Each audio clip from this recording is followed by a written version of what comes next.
Welcome to Flat Earth Debate, Uncut and After Show.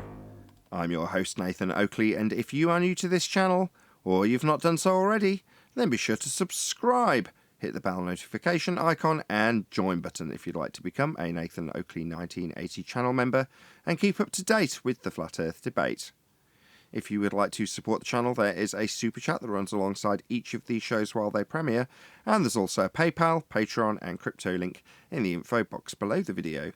Speaking of Patreon, I'm going to do a quick shout out to all of you who do support me on Patreon. So a massive shout out of thanks and appreciation to More Books, Canna Bear, Fibre Oats, Bogey, Michael Kahn, Rob H, Ben White, Maximum Gravy, John Kays, Patrick Gunnels, Banter, Will Brax, Mel B. Styles, Troy Shuker, Hairy Blade, Mobile Max 777, Neo the One, Lost Cat FE, Rob W, Open Minded, Reese Pound, Del West Watson, Muted, Maria Neelands, Unbelievable Productions, Blue Ridge Ranger, The Real Gabster, Liam Nedrick Jr., Abraham Mohammed, Adrian Quintana, Skeptic936, Life is Short, Texas Mike, and David Wayne Foster. So another massive thank you to all of you for supporting me on Patreon. Now I will hand over to whoever is in Discord and Google so you can enjoy their dulcet tones while I set up for today's live show. Howdy, howdy, howdy. You're the guy that the other guy was talking about, Cowboy, right? Said he wanted backup. Yep.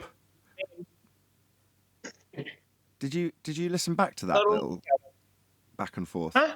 Did you listen back to that little back and forth about you? Was it on the show? Yeah, it was like pulling teeth. The guy came on and seemed like a baller, and then he mentioned some cowboy character, obviously you, that he was waiting for backup. Me. Yeah, he was waiting for you for backup, he said. So the way it was positioned was like, oh, so you're a baller waiting for your compadre to back you up. But not at all, far from it. It was really, really, really weird. Yeah, if somebody's a baller and they're talking about a cowboy, it is not me. No, he wasn't a baller, that's the point.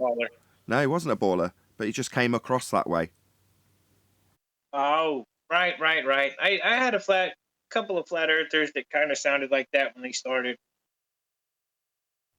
Well, I didn't get to that stage, but I was going to ask that. It's like, if you've recently transitioned from baller to flat earther, you might have some of the old baller traits in terms of how you position some of your new flat earth arguments or position yourself as a person. Right.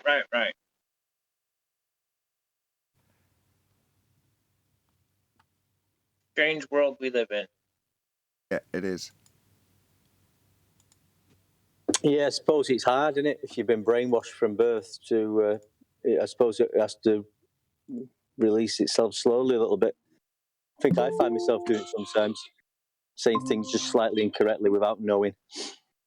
I think you've pulled me up a few times, Nathan, when I've said things and I've just sort of said it a little bit incorrectly.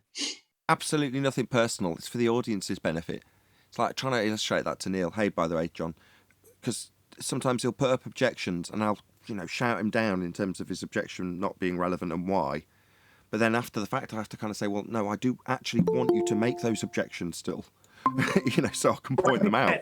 Hello, Neil. Subtle entrance. Yeah, I think it's good as well for new people that they could be hearing someone say something that's in their mind and you're putting them slightly right on it so then they can think, oh, right, yeah, now I understand. Sure. But like I say, I wouldn't have remembered if you'd have, brought it up as in you'd taken offence to it and said, oh, you nitpicked over X, Y, and Z. I'd be like, I couldn't even remember doing it. You know what I mean? Because it's just part of the show. So in terms of which individual gives me the opportunity to point out something that's phrased incorrectly, like the use of science or something like that, the person that's done it is actually, thankworthy after the fact. But they might take it personally and go, oh, you were telling me off. Well, no, actually, I'm not. I'm very grateful that you brought it up. Same with the ballers, right? The last couple of ballers that came in, the same exact principle applies to them. Actually, thank you very much, because you giving me the opportunity to discuss how perspective's been hijacked. When did we last do that? But for the fact that fundy came in and started telling us all about diffraction limits, I wouldn't have had that opportunity. So thank you very much, basically. Hey, Eli. Hello. Hey, I was going to say something about that guy because I was listening, and it's, well, not about that guy, but about the way we talk about the horizon. Would it be fair to say the horizon is the point at which the earth and sky seem to merge? Is the definition of a horizon. Hey, Mitch. Well, Hey, Nathan, how are you? there's a subtle difference in meeting and merging. Oh, you know what I mean? after I'd immediately agreed with you, I realised the subtlety in what you'd said. Merge, right? And that, if that can be accepted, that's where they seem to merge, because the horizon isn't the land and it's not the sky, right? So it could be a point where they seem to merge. Then the explanation with the two dots becoming one seems to make a lot more sense to some people. Indeed. No, I agree with that subtlety. The difference is subtle, but it is important. But again, yeah, it was good to, because we are sort of discussing the sextant and angles and triangulation quite a lot because it's the killer. But it's good to, especially for the newbies like you did the other week, go over it a little bit more on earlier arguments and discussions, just to bring people up to speed. So, yeah, it was a good, little bit different. Speaking of bringing people up to speed, as it stands, I've ordered a new tweeter for my speaker, and although I'm being optimistic that it will fix the problem, it might actually fix the problem. In other words, whatever's wrong with the mid-range might not be an issue because they're joined together on a crossover board. Now, this might be technically more advanced than people want to know, but the point I'm telling you this is because for the time being, although I do have a GoFundMe campaign, I'm not going to be promoting it. And somebody did give me a reasonably large, one of my Patreons actually gave me a reasonably large contribution, and I wrote her a fairly lengthy explanation saying what I'll probably do if the tweeter that I've ordered, which cost £100, fixes the problem, I'll buy a couple more acoustic tiles for my ceiling with what you've specifically contributed, because I may not need any more money for it. Now, from the off, I've been quite open and said, look, if there's any left over, I'm going to put it towards running the show costs for running the show, things like my electricity bill. Now, while I've been open about that, the campaign is specifically to fix that speaker. So for the time being, I'm not going to promote that GoFundMe campaign and say, please give me money. Now, that isn't going to be closed because for all I know, I'll put that tweeter in and the mid has got a problem and the crossover's got a problem, in which case I'll be promoting the hell out of that GoFundMe because I know it'll cost more money. But I just wanted to make that clear at this point because although the trolls are like the extreme version of somebody who's skeptical about what I'm doing, I again am quite grateful for them because so far their suggestions I've actually followed. So one of them was like, show me a graph of how it's not working. So I was like, well, actually, I've got that. Here you go. And someone else, I can't remember a specific example other than that one, but there's been a couple of other trolly comments that I've thought, no, that's fair enough, fair comment. Even though you're saying it in such a sadistic, horrible way, there might be somebody out there that feels that way after the fact if I'm not completely open about what I do.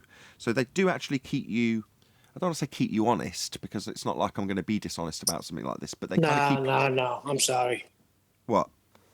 I'm sorry. If they're giving you money and they ask, yes. If they're not donating, then mind your freaking business. Well, no, that's what I say to them. I'm like, well, number one, if one of the people who contributed asked me to do this, I would do it. In other words, if you want to contribute, and I almost say it in these words verbatim, contribute and I'll give you whatever you want. But then what I'm trying to point out, Neil, is I then go on to do it anyway in the next video. So it's like, no, you're the evil demon on the shoulder saying, ha, you could be doing this. It's like, well, yeah, somebody who has donated might have that in the back of their mind because you've aired it verbally just to be nasty. But why not? It doesn't take any effort to actually fulfill that person's request. And the people who are contributing might be too polite to ask. But fair enough. See what you're saying. Here it is. I see what you're saying. So they're like, I gotcha. Right.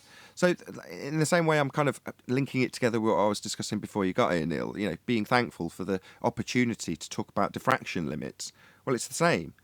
Same with my camera angle. A troll came along and said, the camera angle you're using is too close. Now, previous to that, another troll had said your camera's too fuzzy. Now, I've got the same, I haven't changed anything in the camera, but what I did do is buy a hotchbotch like vase mount stand and a bracket to go on my hi-fi rack, and then I adapted an old mic stand, so it's like 3 pieces of stuff to get the camera on an arm that can move in multiple directions, so I can pull it closer to stop it being fuzzy, right? But that was a troll telling me you look shit on camera, it's all fuzzy, and it's because it was quite a distance away and I'd zoomed it in digitally. Well, I thought, well, I can zoom in optically, put it on an arm, then you pull it closer, right? It's the old, I think it's Red Dwarf when he's talking about the zoom function when he becomes a human.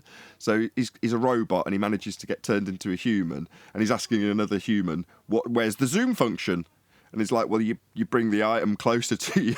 That's zoom. Bring the item closer to your eye. Well, I was like, well, I'll do that with the camera.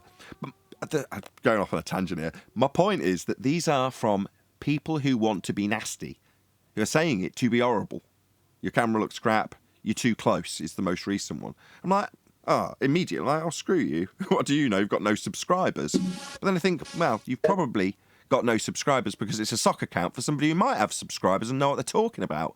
Instead of just taking offence, which is what I did initially off the cuff, I thought, well, it takes zero effort for me to just have a look at what a different camera angle looks like. So I've zoomed it out a little bit, and I think it does actually look a lot better. Well, thank you very much. But I could have just told him to get lost. Nathan, you're like Howard Cosell. He was a sportscaster in the 70s, but people love to hate him. These trolls just love to hate you. But deep down inside, they love you. Well, hold on, but they're still useful too, because Nathan describes this as the tip of the spear. Well, you can't have a sharp spear without a sharpening stone. And most of them are the stones that these arguments have been sharpened against. That's correct. That's a good analogy. That's correct. There's what's the word? A symbiotic relationship between us and anti-flat Earth. It's like you were saying, it's not necessarily keeping you honest, but it is keeping the idea of dishonesty from the people who are supporting you. It's keeping that out of their minds. By doing that. John, you know what happens when people say something, like if I don't know you and I hear somebody, that guy's a thief. What it does is you're forming an opinion of somebody.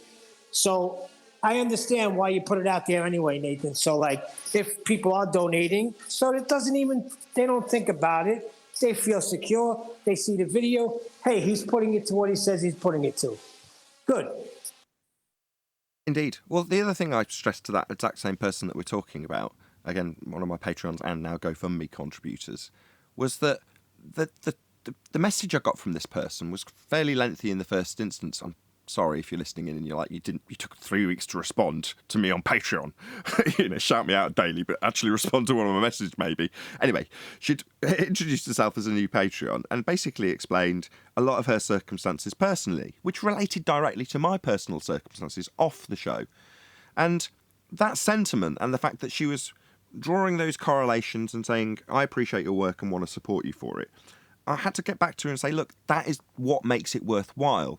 If you want to look at it from a wartime point of view, if we're both on the same battlefield, let's say, with the anti-flat earthers, well, the overlords that look over the battlefield have decided that we need to be starved. Now, metaphorically, that's what I'm talking about in terms of the exposure we get on YouTube.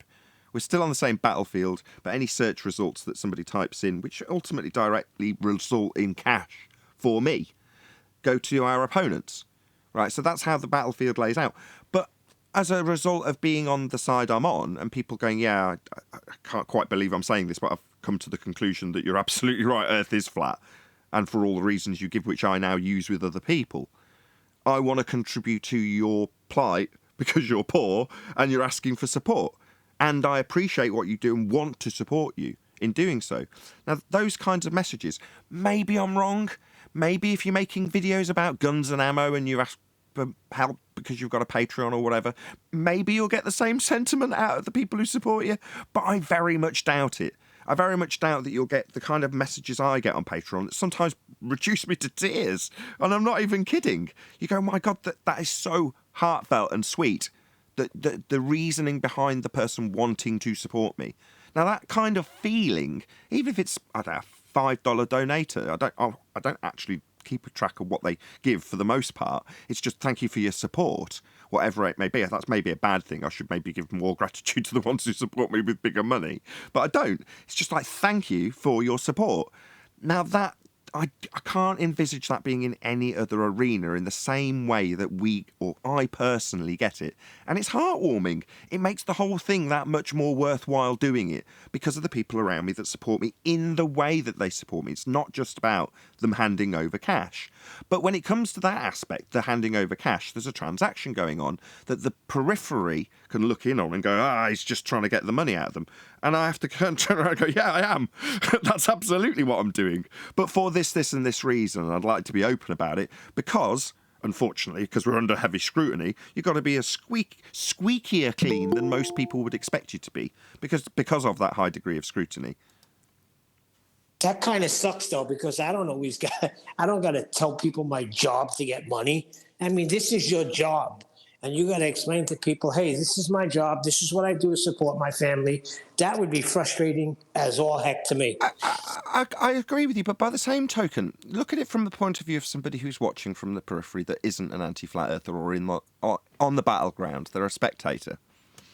You're trying to, from their perspective, change their world in a very literal way. That's a fairly big responsibility. So, from that perspective, the discipline expectation from the spectator is that much higher anyway. If you're expecting me to trust you about my entire worldview, then you should be squeaky clean.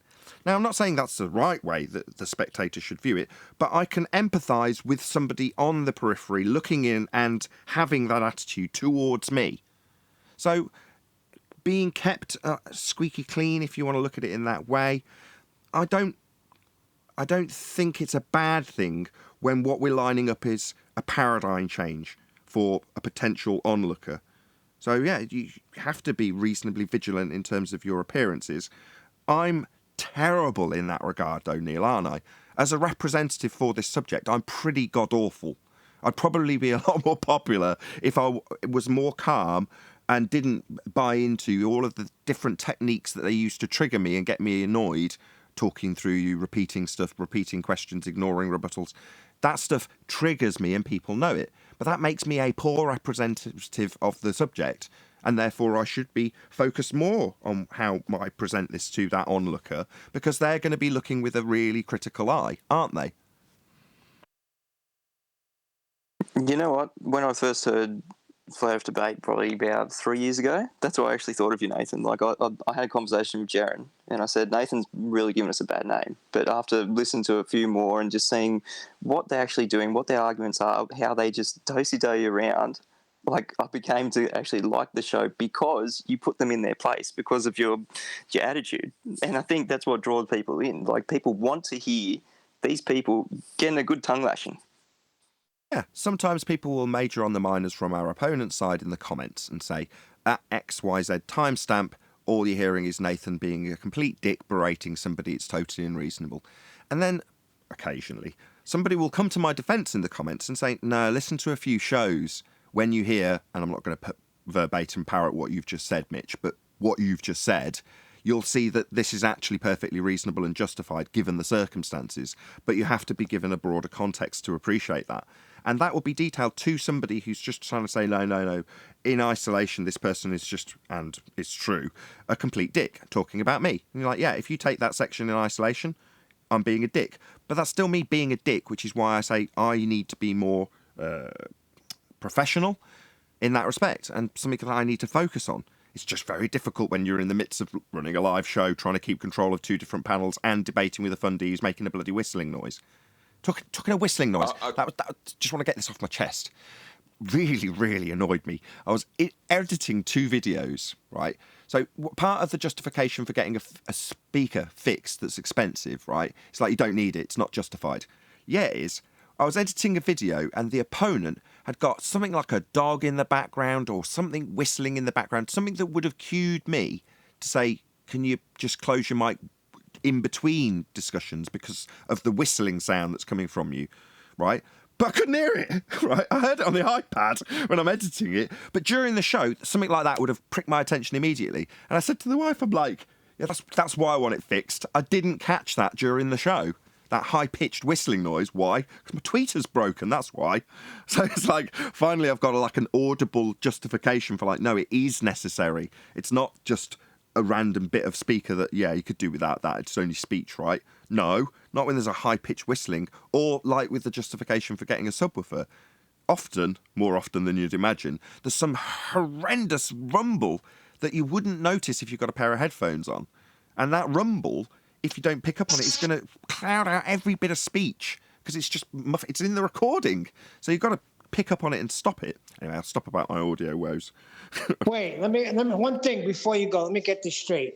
You missed a high-pitched whistle, but you picked up the crunching of my leather jacket yesterday.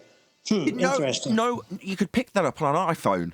The sound of your crunching jacket, listen back on the recording if you want me to trim it out so you can see how bloody obvious it is.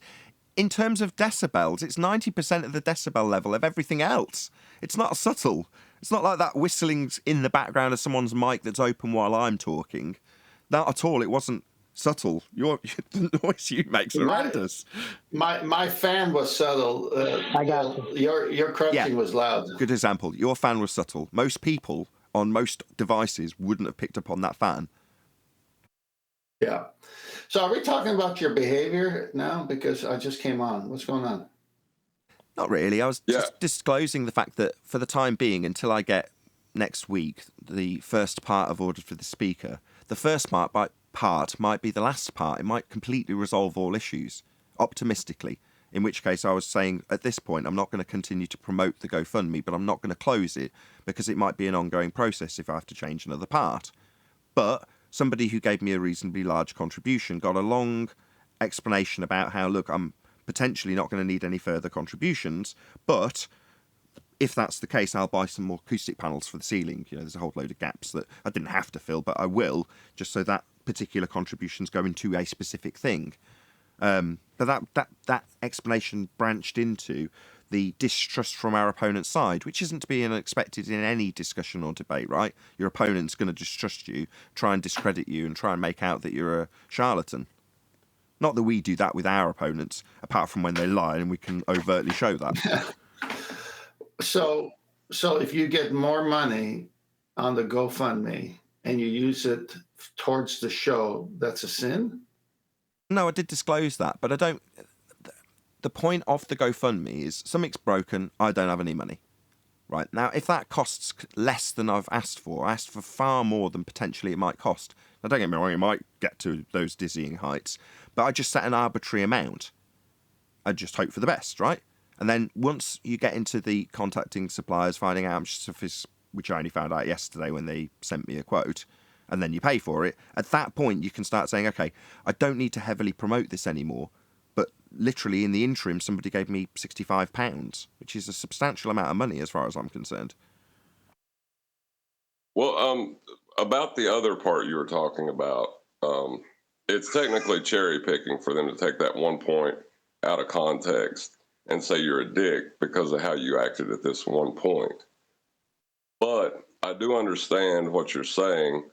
If someone sees that in isolation, it can affect their opinion of who you are as a person. Exactly, and we should be held to higher standards. As much as we can bleat and moan about being in the minority and therefore what we should get special treatment, not when you're trying to change someone's entire paradigm, when you're trying to change someone's entire worldview, when you're trying to change the very ground that they stand on, I don't think it's unreasonable to see ourselves as having an expectation that's higher than perhaps other debating platforms and subject matters might adhere to. You know, our standards, I think, it's just my opinion, perhaps should be higher. Now, that self-criticism is because I listen back to the shows and I'm always rolling my own eyes at what I'm listening back to myself say and how I say it. You know, I expect better of myself and I get caught up in the moment. You know, that's how it is. Now, I could bleat and moan about Neil's constant ejaculation through often a concession, but by the same token, I'm guilty of it while that's happening. It would be unfair to... Like that. Perfect timing. I did that so intentionally. I led that beautifully. Just like that. But it's unreasonable, right, to do so when I've got my faults and there's plenty to criticise about me and everyone on the panel's supporting me. So let's not lose sight of the wood, right? Well, that's the part that I missed, exactly what you just said, but I got part of that. And that's why I said, is this about your behavior? So, like I said, in the past, if you make this a little bit more language-wise, PG rated, then families could sit down at the dinner table and listen to a very lively, wonderful debate. But guess what happens when you forewarn certain people? So there's some certain mature people I know, and I said, look, there's a show, I'm on it. The host just goes for the jugular, so don't mind the behavior. The arguments are great. So I passed a few of your clips, and this just happened recently, by the way. And so first response from this person is, Nathan is so rude, ... LOL. He says, this is crazy. Now, because I had pre-warned them, it kind of didn't hit them hard. Whereas in the past, they, without the pre-warning, they kind of make a decision that's, more cast in stone. Now, another person, not the one I just talked about, send me a text. It took a little while, but Nathan is growing on me. He is a fighter. So there is that side of you, Nathan, that we all love, the fighter side.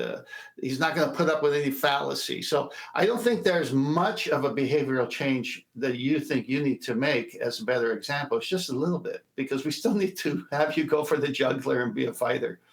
Sure. But wouldn't it be a lot better if you could say, go and watch this show, the arguments are absolutely fantastic. And then when they got back to you and said, oh, the language was horrendous, and you're like, yeah, the opponents on the ball side do get very triggered. Wouldn't that be a lot better? Yes, well, that's what I've been telling you that's my point. I want to take you to the world. I told you there's going to be 1 billion people will know about our show eventually one day. We're just not there yet. This is hard. Go on, John, sorry. I was going to say, I understand what you're saying, 10th, but this is an extremely hard arena to have a reasoned discussion with someone. I'm not saying no, I agree, John. This is why a flare up here and there is not a problem. That is not a problem. That's within every man. I do it all the time. I lose my temper. I'm human. So I'm not talking about perfection here. I'm just talking what Nathan is saying here, which I truly hope we go on this tack, which is being perceived properly and still chop their heads off, if you follow. Well, yeah, I do. I'm just saying that, I dip my toes into debating every now and again in Discord. And it is frustrating for someone to sit there and quantify to you how flat their curve is. Well, this is where you no longer have a conversation with a fool. See, this is something I learned in sales. There's a point where you should say the appointment is over, because now it's free time. You're not making any money. You're on commission only, and you're spending time with someone who can't buy your product. And you figured it out a half an hour ago, and you're still there. I used to have talks with my agents. I said, "What are you doing? You're on commission only. They're not paying you by the hour to sit there and listen to stories." But the part of the appeal of Nathan is that he'll,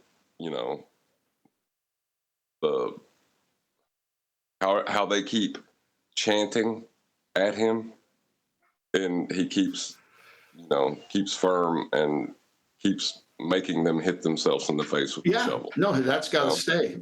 That's got to stay. No problem. There's only one Nathan Oakley. That's it. That's what I'm saying, though. Those two things are the same thing, because we know that they're never going to accept it at this point. Well, I do just by imitation. I've copied Nathan's arguments by imitation. And when I run into those people, my behavior is hopefully as much Christian as I want it to be, because I represent God as well. So it's like I do what Nathan does, but I do it in a way where I'm not doing some of the things that Nathan is doing, but I'm doing what Nathan is doing because I can't do it. Oh, you're roboting. Be gone. Hello? You're back. I said you're doing a G version, the rated G. Yeah, exactly. Because I have kids in the foreground, and it's like I'm talking to their parents, and it's like I have to attack this lie that is a huge lie. And my proponents are evil at certain levels of the argument, and other levels, they're just part of the deceived crowd. I'm trying to get that deceived crowd out of it. And first impressions are everything. And this is why sales is a great background for anybody who wants to debate. Because if someone immediately looks at someone who's coming over their house to sell them, the way you dress, the way you walk, your breath, the way your hair looks, this all makes an impression of whether you start off at the higher echelon of an opinion from them towards you, or, God, this guy's car is dirty, his hair is messed up, and he's got food on his shirt. I'm not buying. I see. It's like these things people make decisions on, and you may have the best argument, but you're already starting way back in the line. Well, that's what I'm trying to say. Just one though. second. Sorry to interrupt you, John. I just saw a link come through from Mitch. Did you want to plug something, Mitch? Because last time you disappeared and we didn't get to see you much. But... It's not so much plugging. Could you play that video when we do talk about Earth curvature? If it is kind of if it's not a heated debate going on about it, because it's just something. Oh, don't worry about the sound. Sounds nothing. I'll just narrate it.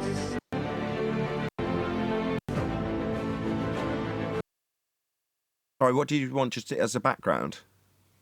Yeah, just playing in the background. So it was just without sound?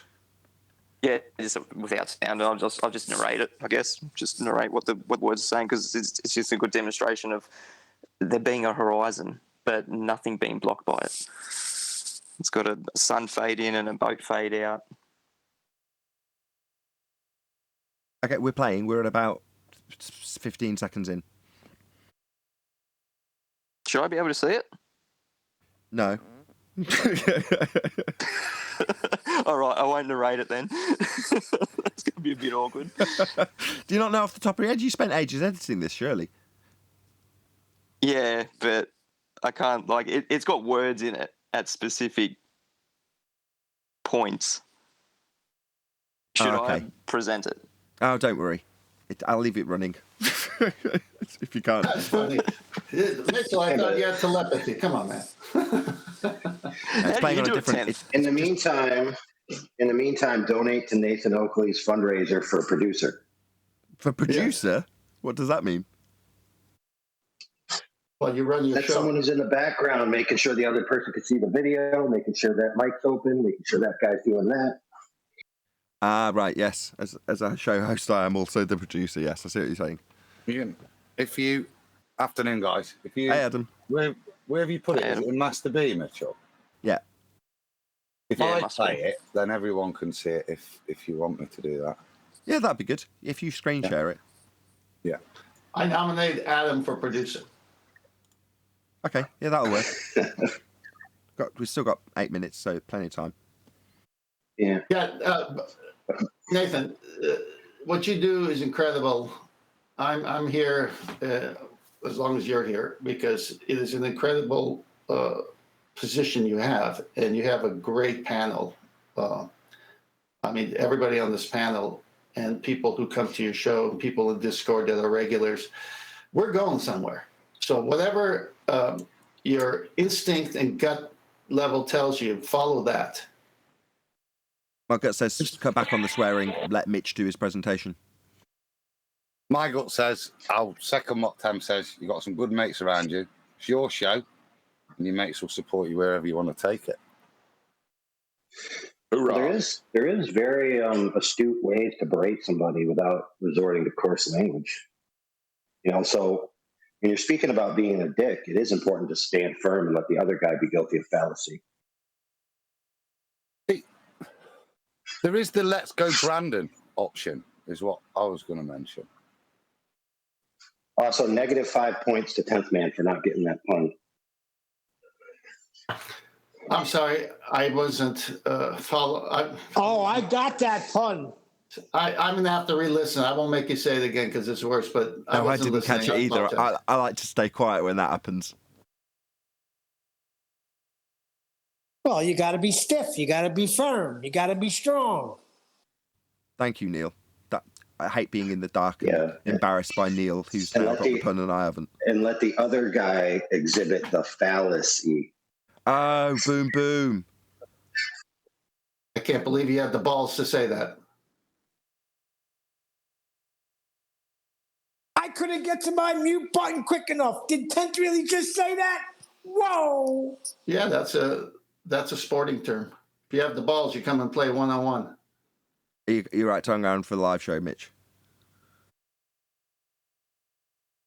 Sorry, what was that? We're not going to get to this presentation before the live show starts. We've chewed it out with pun discussions. Cool. Did you want to do it after the housekeeping? Or before. Depends on how long you can hang around for, really. Well, I can hang around for the show. I was going to direct it at any evidence of earth curvature. Okay, cool. We've still got 5 minutes, by the way. Don't let that kill the conversation. So, Adam, let's hear you. Let's go, Brandon. Well, genuinely, there's merit in the teabagging. We don't have to mention the scraping, but there's merit in a let's go Brandon approach to that. The teasing and the ridicule, I don't think is an issue in terms of age. It's just the nature of the teasing. And as let's go Brandon has insinuated, you can call someone a tard and have the same intonation, but without necessarily the same language. Because I think that's part of the fun. Part of what you've built here is the enjoyment after all the years of abuse that the tables have turned. That it's not those thicky flat earthers, it's those thicky ball earthers. And I don't think you'd want to lose that ridicule of them, to be perfectly honest. I don't think there's wrong with that. I don't know what Tim's feeling is, but teasing them for their lack of understanding, I don't think is a... No, 100%, Adam. 100% do to keep the teasing, degrade them because of the fallacious arguments and their attitude. 100% keep that on the show. Just the swearing, really. Yeah, that's it. I think that's about it. Because then it's like, wow, this guy's teaching me how to spot fallacious arguments. Stop it in its tracks. And when the people don't even know they're doing it, it becomes the most entertaining thing on the internet. Or you could start a drinking game. Every time Nathan says a cuss word, you have to take a shot. I don't even drink. That. that won't go well for the show. I'll be immediately drunk. We know what you did in college. I might have a bunch of drunken sailors. I might just play that on my own in the shed every now and now. Adam, I knew you were going to say something, Adam. Adam would be waiting for Nathan to curse. There's one. He said one. Yeah. Give me a shot. Yeah, thank God.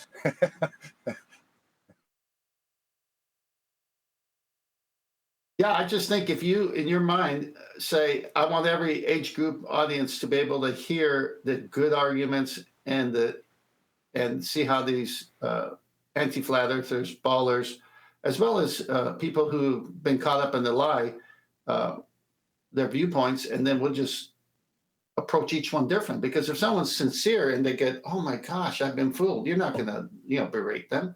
If someone is an anti-flat earther who's here on attack with he's got his spears and his knives, yeah, you got to be defensive for sure, and you got to know who you're talking to. Take him down. I think most of them are like that come on though, aren't they? They're already wanting a battle and just to run you around and talk gibberish. Yep. I don't think I've heard many genuine globe debaters come on for a sensible talk. They're all idiots, like that Akumu virus type of person, as far as I can see. Yeah, you're right. And those are the regular anti-flat earthers. But someone coming in using part of their verbiage, Nathan immediately at times goes there, and they're just like, well, I haven't finished what I wanted to say. Yeah, but this is what you're saying, and it's fallacious. So you need to concede this before we go on. Sometimes that invitation to concede before we go on isn't clear to them. Yeah, and I can totally see after myself having a 1 year break from debating on social media with these idiots, and then finding Nathan's show. My initial reaction was, "Wow, that was a bit over. It was a bit heavy from Nathan. It was a bit." But then I thought about it. I thought, well, he's dealing with absolute lunatics. You've got to. That's how you've got to be with them, because that's how they make you be with them. Unless they're an intelligent person coming on who wants to learn something and has got some serious questions, that's how they're getting dealt with. Yeah. Nathan's been, Go on, John. Well, great show. Anyway, I love you guys and I love the show. So thanks for letting me just listen and say the odd thing. Thank you. Thank you. That's all good. That was nice. Getting a lot of smoke blown at my ass. Not that I'm objecting. I feel like shit. I'm really appreciating it. No, you're John wants to say something, but you're loved by most people, Nathan. No. To be fair, in all seriousness, that's enough about me. John, what do you think about me? Well, I was just about to say something about you. You've done a lot in your defensive stance. Because the earlier shows that I were on, you would take the offensive with any new person to the point that some flat earthers were getting some of the blowback. But it seems as if you're even more comfortable in your skin with this new argument that, you're not even noticing the ballers when they talk. It's like you're the Teflon Don now. Yeah, it's water for ducks back. Right, let's get the live show going.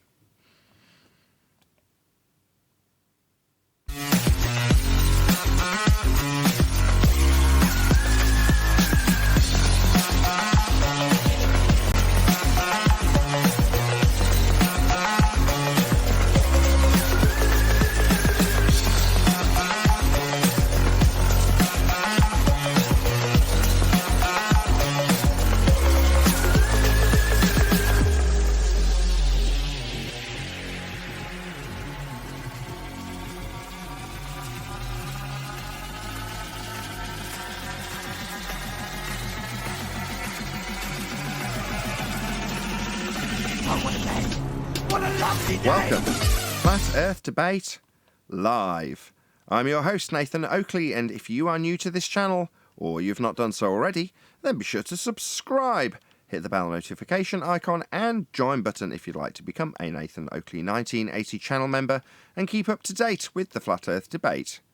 If you would like to support the channel, there is a super chat that runs alongside each of these shows while they are live, and there's also a PayPal, Patreon, and crypto link in the info box below the video.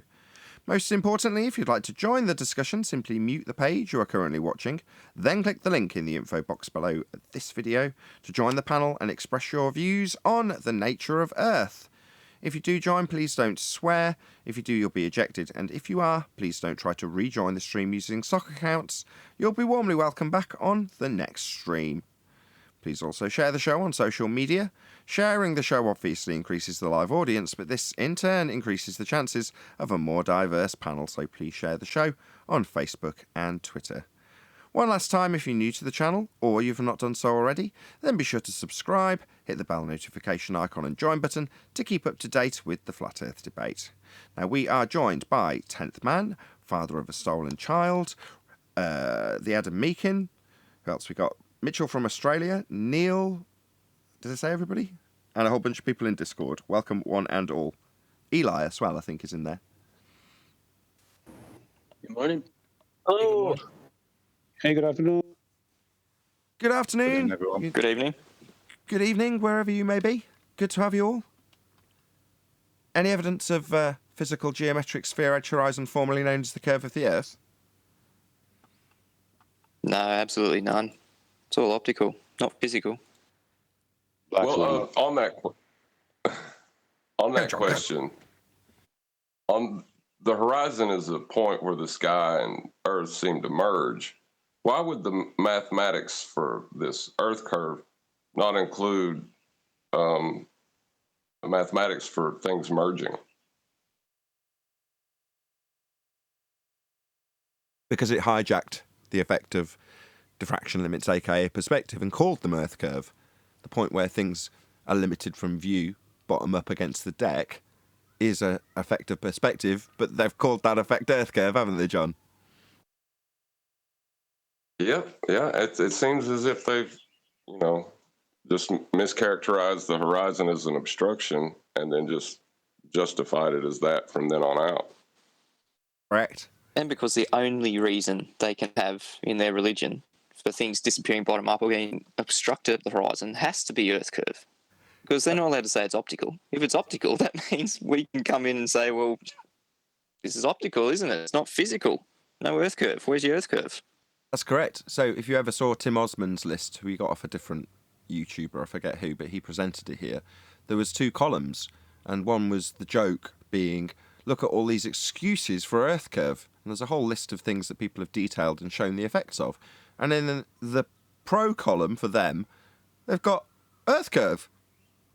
Physical geometric sphere edge horizon. That's it, based on R. That's the only cause of obstruction into the distance based on their mathematics. There's no other reason why something can have the bottom obscured. It can only because Earth curve's getting in the way. It's like, right, but what about when it comes to detailing any other effect that can show the same thing happening? Well, that's Earth curve, until it's shown not to be. But it's not included in their maths, is the point, right? They've taken the effect of diffraction in this instance that we're discussing and called it Earth curve. It's not included because it's taken the effect and just called it something it isn't. Didn't you have a guy on the show the other day who, well, in fact, I think it was yesterday, who talked about Rayleigh criteria, and he says it's unresolvable, but then he didn't realize what he's actually admitting to. Criterion.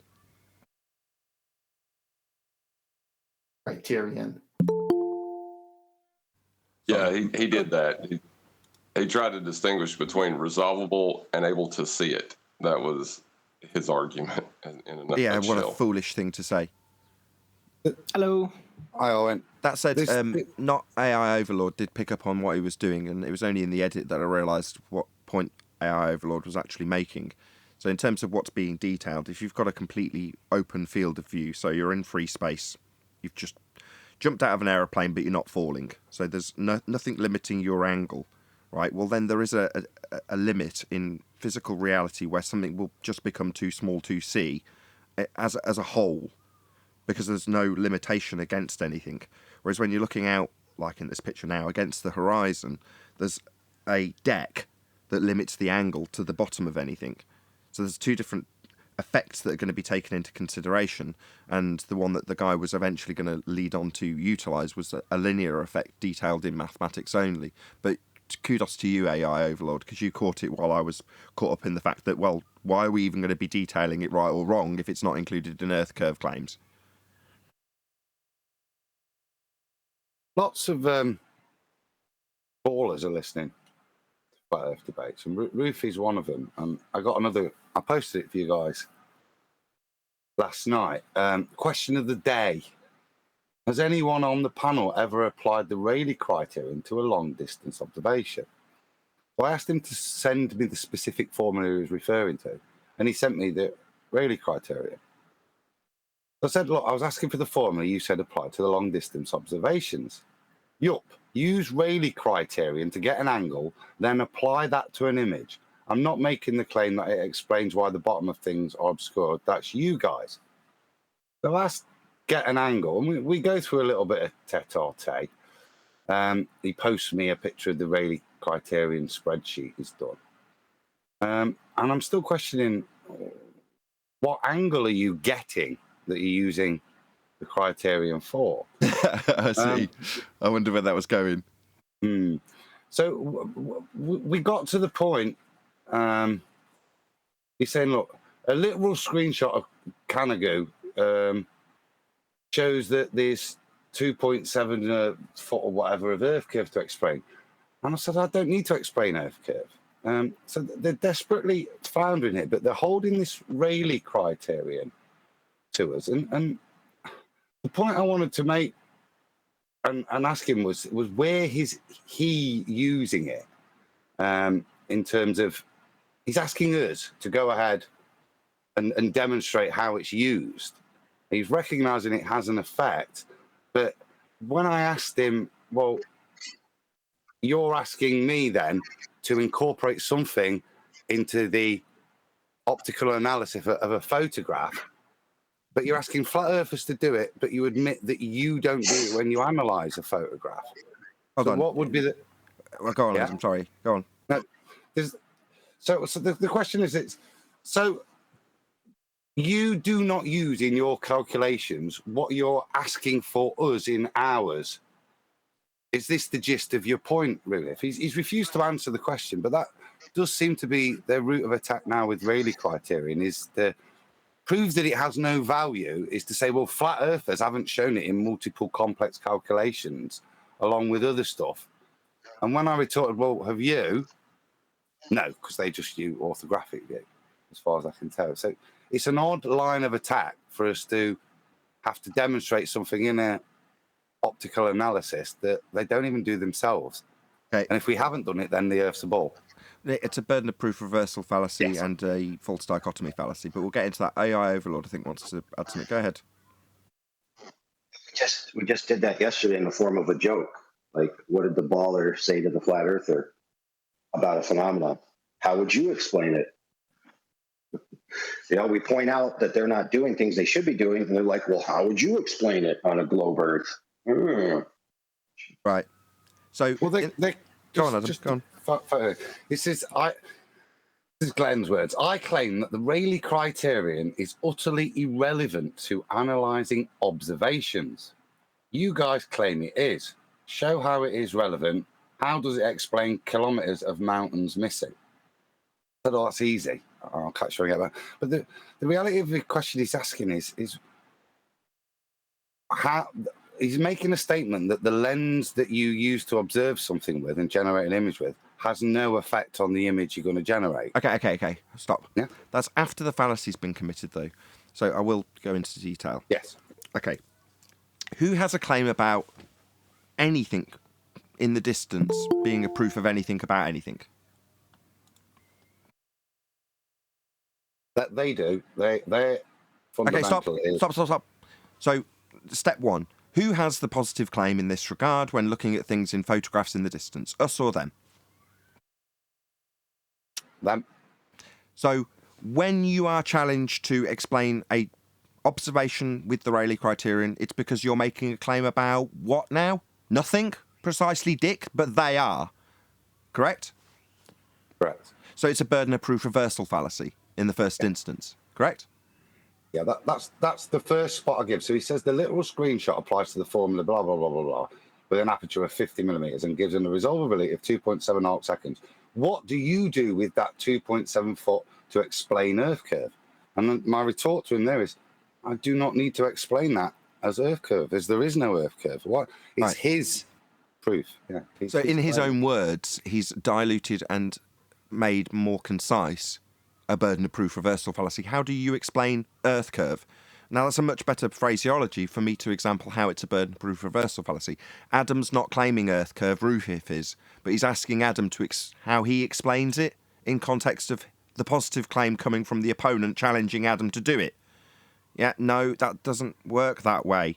You have the positive claim of Earth curve. When presenting a positive claim with imagery and comparing them to a begging the question proof of nothing perspective hijacking Earth curve calculator, we point out in response to your positive claim that Earth curve is the horizon that you haven't accounted for an effect that we can demonstrate and is calculable. Now, that is a response to your positive assertion that the horizon's Earth curve. Therefore, it's up to you to justify why you, in your positive claim for Earth curve at the horizon, doesn't account for this effect that can cause bottom-up obstruction when limited angles are induced against the deck. Now, your Earth curve maths has taken that and hijacked it.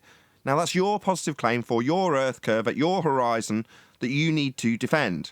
Not ask us, in the next fallacy, a false dichotomy fallacy, why we have an explanation that should or shouldn't work. We're making no claims about the horizon on the flat Earth side of the argument. Now, what we do have a positive claim about is the elevation angle. That's our positive claim. If you want to challenge us in that regard, feel free. That's a positive claim we make now. Not been many up until now, but now we've got one, you can feel free to challenge it. But you do have the positive claim in this instance when it comes to Earth curve. You're the one making the claim. If you're going to claim Earth curve's the horizon, why aren't you accounting for a diffraction limit? Shouldn't that be part of the maths when you're looking at a bloody photograph? You are looking at a photograph and you are claiming it's Earth curve at the horizon you see. How do we explain it? We don't. We just pull apart how your crap argument doesn't include perspective when it should. You're looking at pictures.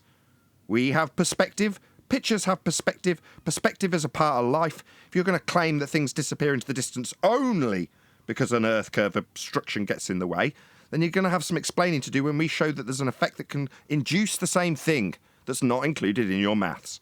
End of argument. Earth curve maths are void. On that topic, Nathan, could I present a video or present Of course you can. Adam's That's what screen, we're 'cause waiting he's for. got This it. is the big build-up. That's segue perfectly into what I'm about to present. Well, Adam's presenting anyway. So, point to the horizon. Obviously, it's the point where the sky meets the sea. It's got to be there. Is it physical Earth curvature edge? Is that thing there going to be blocking the sun when its sun rises? Why is the sun rising up here? Why is it not being blocked by that horizon? Is the horizon obstructing the sun?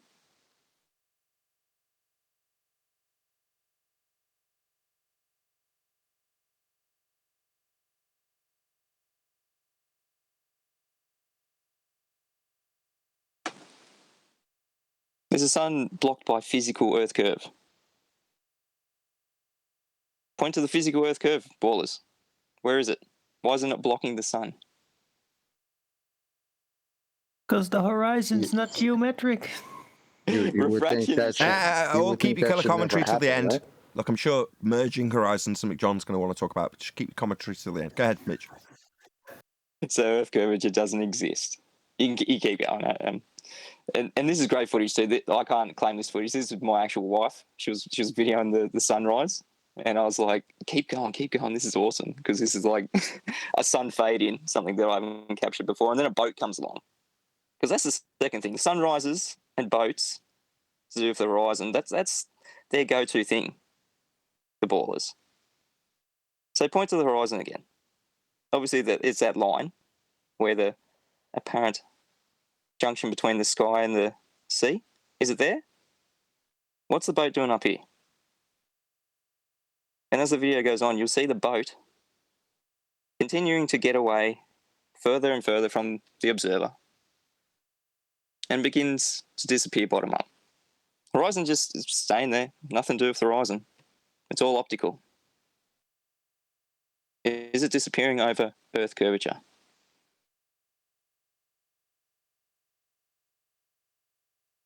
As it just keeps getting further and further from the observer, I keep asking the question, is the horizon physical Earth curve? Is it the physical edge of a sphere? Because that's the claim. That the physical edge of the sphere is the horizon and it's physically blocking things. We get told that the boat will go over the horizon. It'll get physically blocked from the bottom up.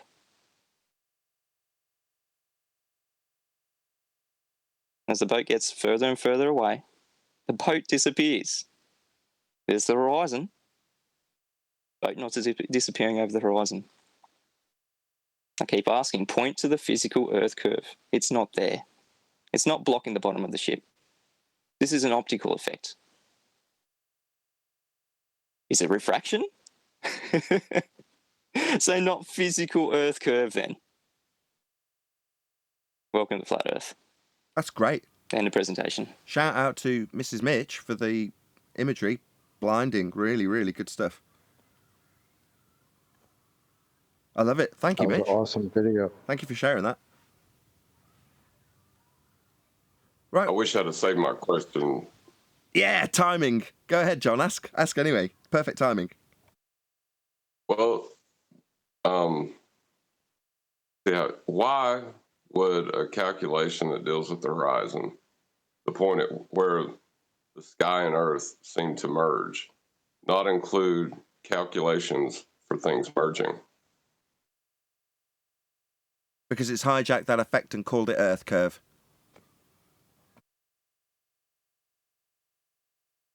Yeah, Excellent. it's probably best not to leave an open question like that. I thought you were going to point out the subtlety of the question in terms of the definition of a horizon, the apparent location where the sky meets the ground or sea. However, the apparent location where the sky merges with the ground or sea would be a more appropriate definition.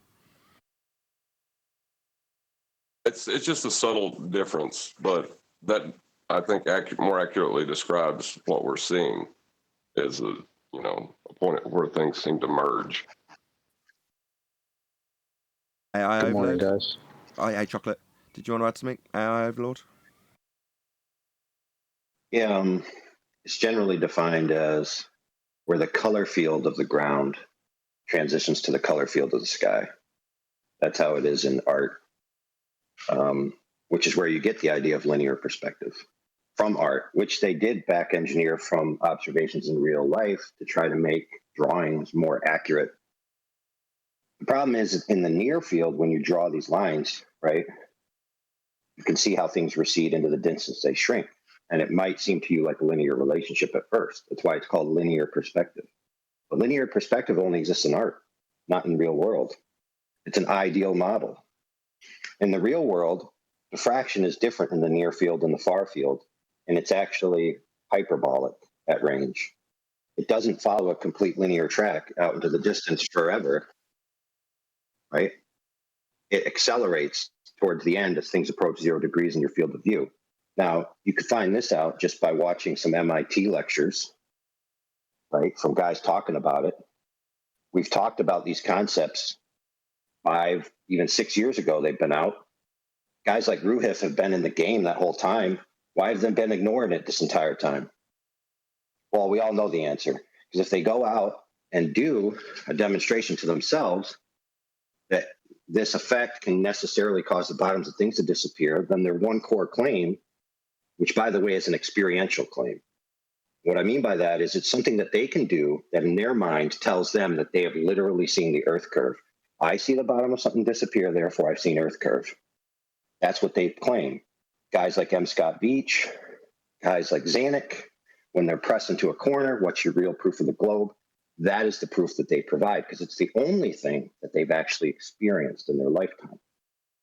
So if you actually go out and draw these angles out and figure out that the bottom of a thing can disappear without Earth curve being present, that core claim is removed from your brain and your mind and your thought process and even your religious seal. So it behooves people like Ruhif to completely ignore it for years and years and years until he's finally put into a corner.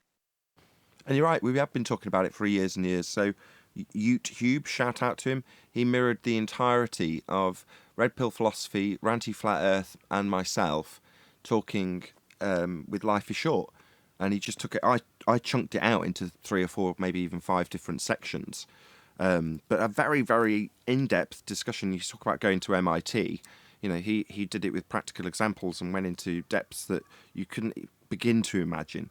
You know, like I say, the amount of research, just summarising the research he did took about 6 hours. But yeah, we were covering it in detail.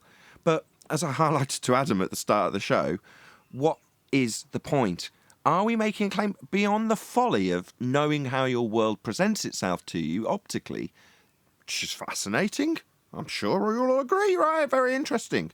But only interesting because there's a positive claim that the horizon's Earth curve. But for that fact, I wouldn't be looking at it or caring. Now, I do, and I don't make any claims about it, but I'm always being charged to give an explanation within, for example, the Rayleigh criterion for why something occurs when that occurrence is only ever being claimed as being one thing, Earth curve. So there's no positive assertion for me to defend, and the fact that we've looked into it is only the case because we fell victim to a false dichotomy fallacy that somehow we had to somehow justify what the horizon was. No, we've never had to do that. Ever. We have. We now know. We're better for it. And everything we've presented has been ignored and just stuck on a list as excuses for not being Earth curve. Because it's the only positive assertion they make. So that's why they have to stick their head in the sand for 5 straight years over it. People like Ruhif. Because they've only got one claim in their column. Earth curve blocked the bottom of that boat in this image. That's the only positive claim they can make. They don't say that now. They say it's the cause of Earth curve or the results of Earth curve. Yeah, that's the same thing, Neil. Rephrasing it doesn't make it any other claim when you start bringing out the calculator and showing that there's an X with the word horizon marked at a tangent point with a hidden value beyond that point. That's their claim in the first instance, regardless of their phraseology. And just rearranging the phraseology, well, it's as an effective Earth curve. What, the bottom of the boat being blocked? yeah, that's your claim. It just doesn't account for perspective. Well, they changed the phraseology on everything, if you think about it. Going back to Mitch's video real quick, this thing with the sun rising and not touching the horizon, that's a bit of a problem, right? Being that the sunrise and sunset are claimed to be cause of the Earth curve because of the... hold on. But yeah, that's exactly correct, Chocolate. I mean, what excuse have they got? They've only got Earth curve. They've only got the horizon. It's the sun's rising and it's above the horizon, but it's not being obscured by the horizon. How do you explain it, ballers? It's a big problem. Well, how do they explain it? They explain it as being Earth curve, and once you debunk it, well, black swan. You know, beyond the bonus of somebody coming in yesterday to try and argue the toss about geometric limitations at the horizon for boats to fall over, while simultaneously telling us all about diffraction limit. Very useful, by the way, you clown. Yeah, well, beyond that useful folly, there's 5 years out of date. You know, the horizon being at a geometric limitation to boats and buildings can be mathematically debunked by way of modus tollens. You just show that the horizon's beyond the limitations of its physical nature as a physical obstruction for boats to fall over, as absurd as it is to suggest that. And any newbies watching, when you wonder why you come across that particular rhetoric in the anti-flat earth society, let's call them, rhetoric of boats falling over the edge of a pizza pie, well, that's because in the weakest part of the globe earth argument, you very literally have boats falling over the horizon. And the linguistic trick... Oh, sorry, Mitchell. I was going to say, at the physical limitation of your sphere edge. Yeah, they also use the linguistic trick of sliding in obstruction.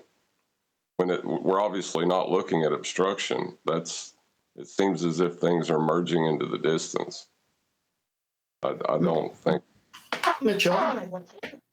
Mitchell, I recall someone saying to you when you approached this argument from a different perspective, they said to you, at best, you want to finish that at best? At best, all you've done is debunk the radius of the Earth.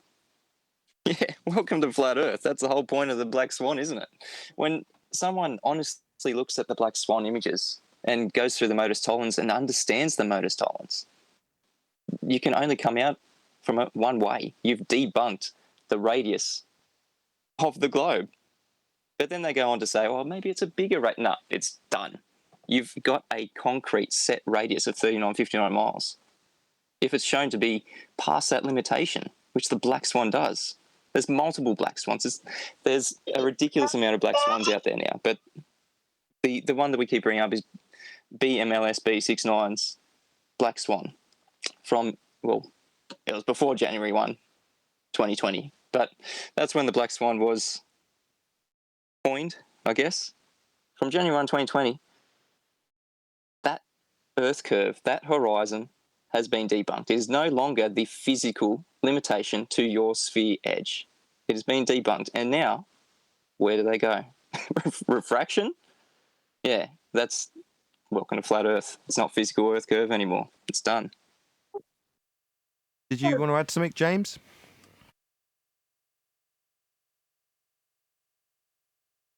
James King 09.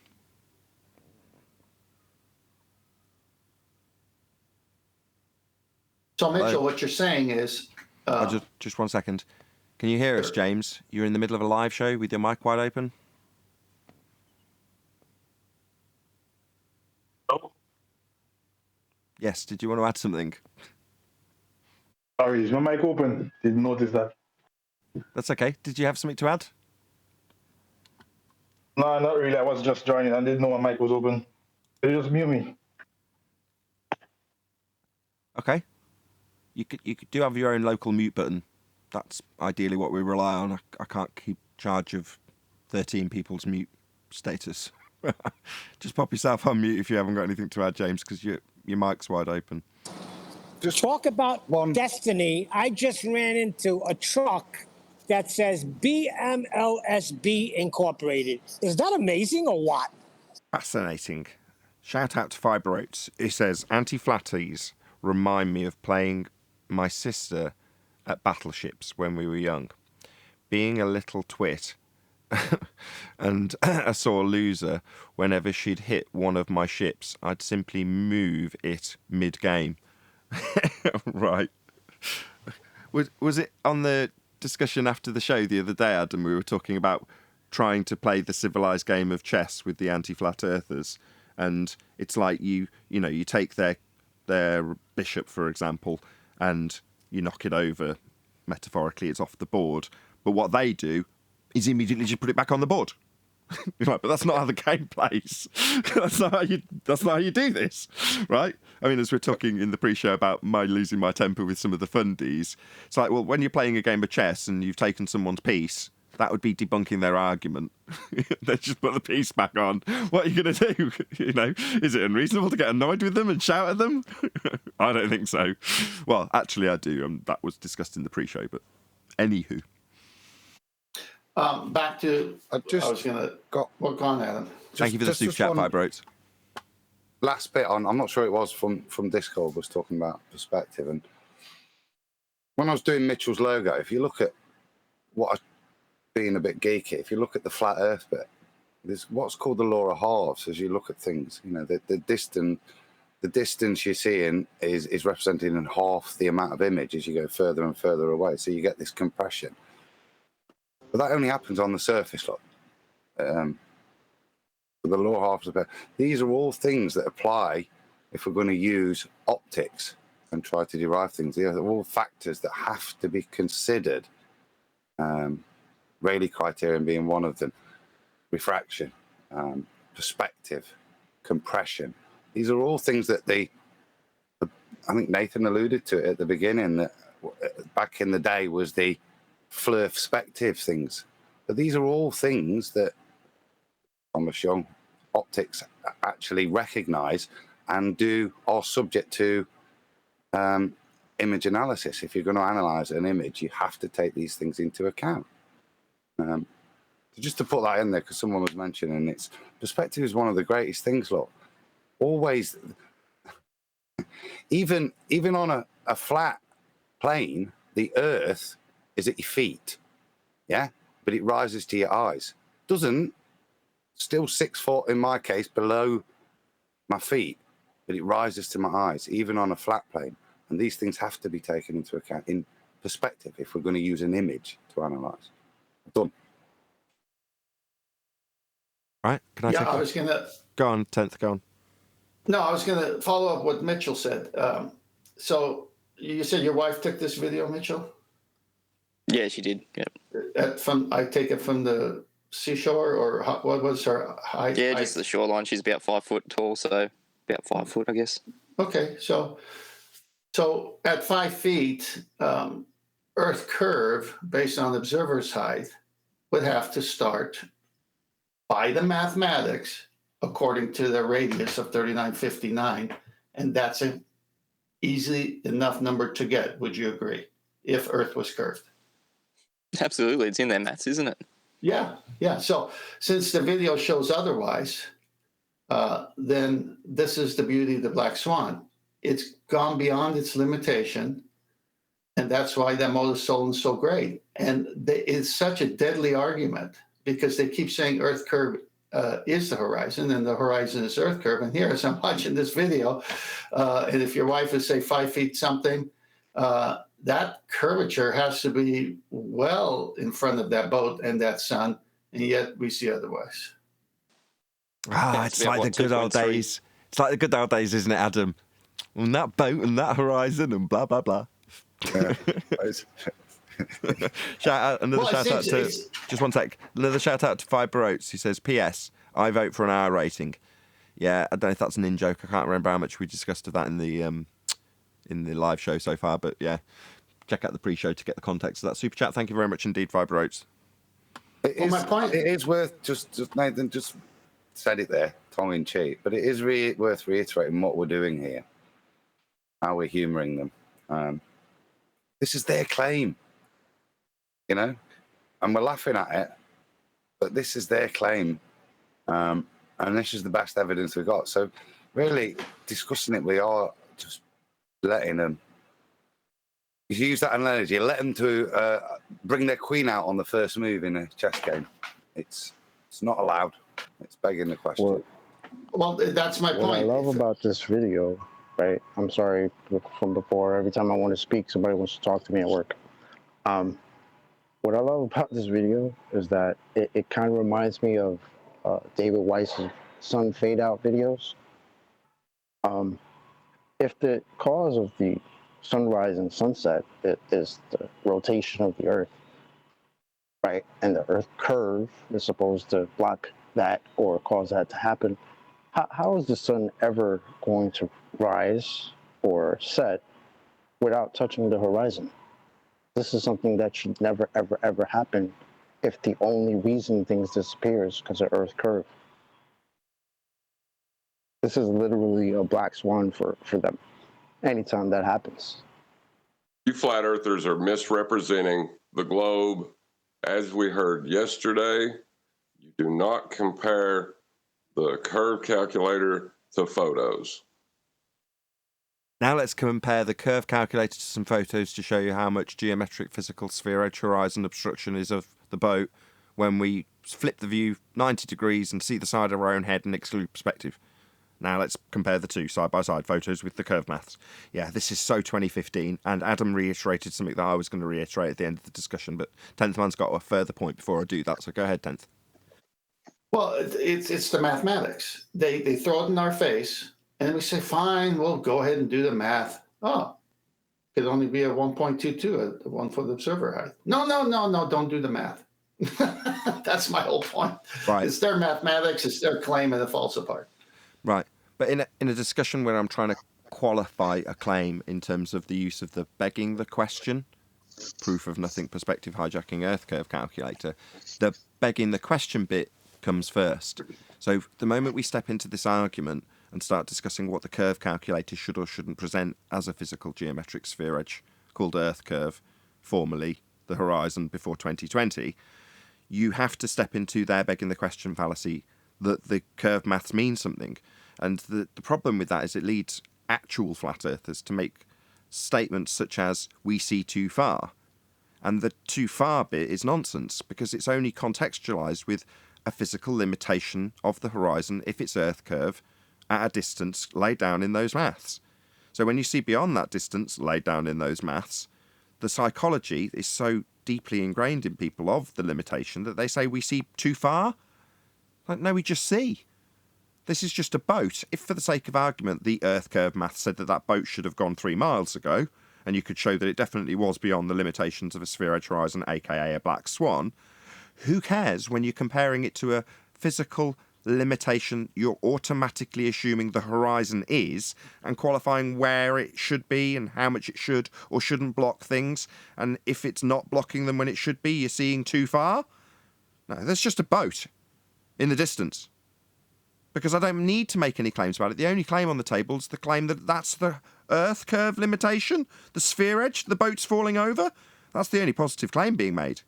And we debunked it long ago, just by pointing out that the horizon's being assumed as an Earth curve edge in the first instance with the black swan when it's beyond the limitations of the geometry of a sphere edge. So it's definitely not a sphere edge. Conclusively not a sphere edge. And if you rewind the clock to 2015, our arguments were just as concise. The begging the question proof of nothing perspective hijacking Earth curve calculator has taken the effects of objects getting too small into the distance to resolve, and that limitation based on angular relationships against the deck will cause it to happen at the deck first, due to the limited angle being the most severe against the deck. Well, that's been called Earth curve, has it? That was our 2015 argument. Now we just say the horizon's not Earth curve. We can show it's not the Earth curve. It's on screen right now. We've only got one horizon, and the horizon in the begging the question, proof of nothing, perspective hijacking Earth curve maths was, past tense prior to 2020, geometric. Not anymore. Refraction, they all say now. Well, what's the boat falling over physically to measure how much it's hidden by? It's blocked by the refraction, isn't it? Well, that's not geometric Earth curve. Your whole premise, your whole claim, your globe claim in the first instance is that the horizon's Earth curve blocking boats. Now, you want to relinquish that, you relinquish your entirety, the entirety of your sphere Earth religion. That's what your claim is based on. The horizon's Earth curve if you're a globehead. No, it isn't. We debunked that crap 2020.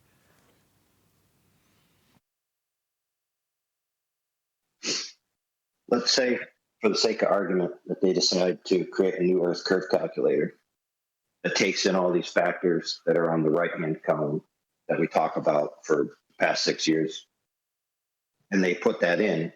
You'll then have a disparity between that model and various observations, to which, to save their model, they must induce more optical effects, being even greater refraction. So, for example, there'll be even more things missing, because there'll be the compounding factor of the Earth curve that they assume, plus all the other factors.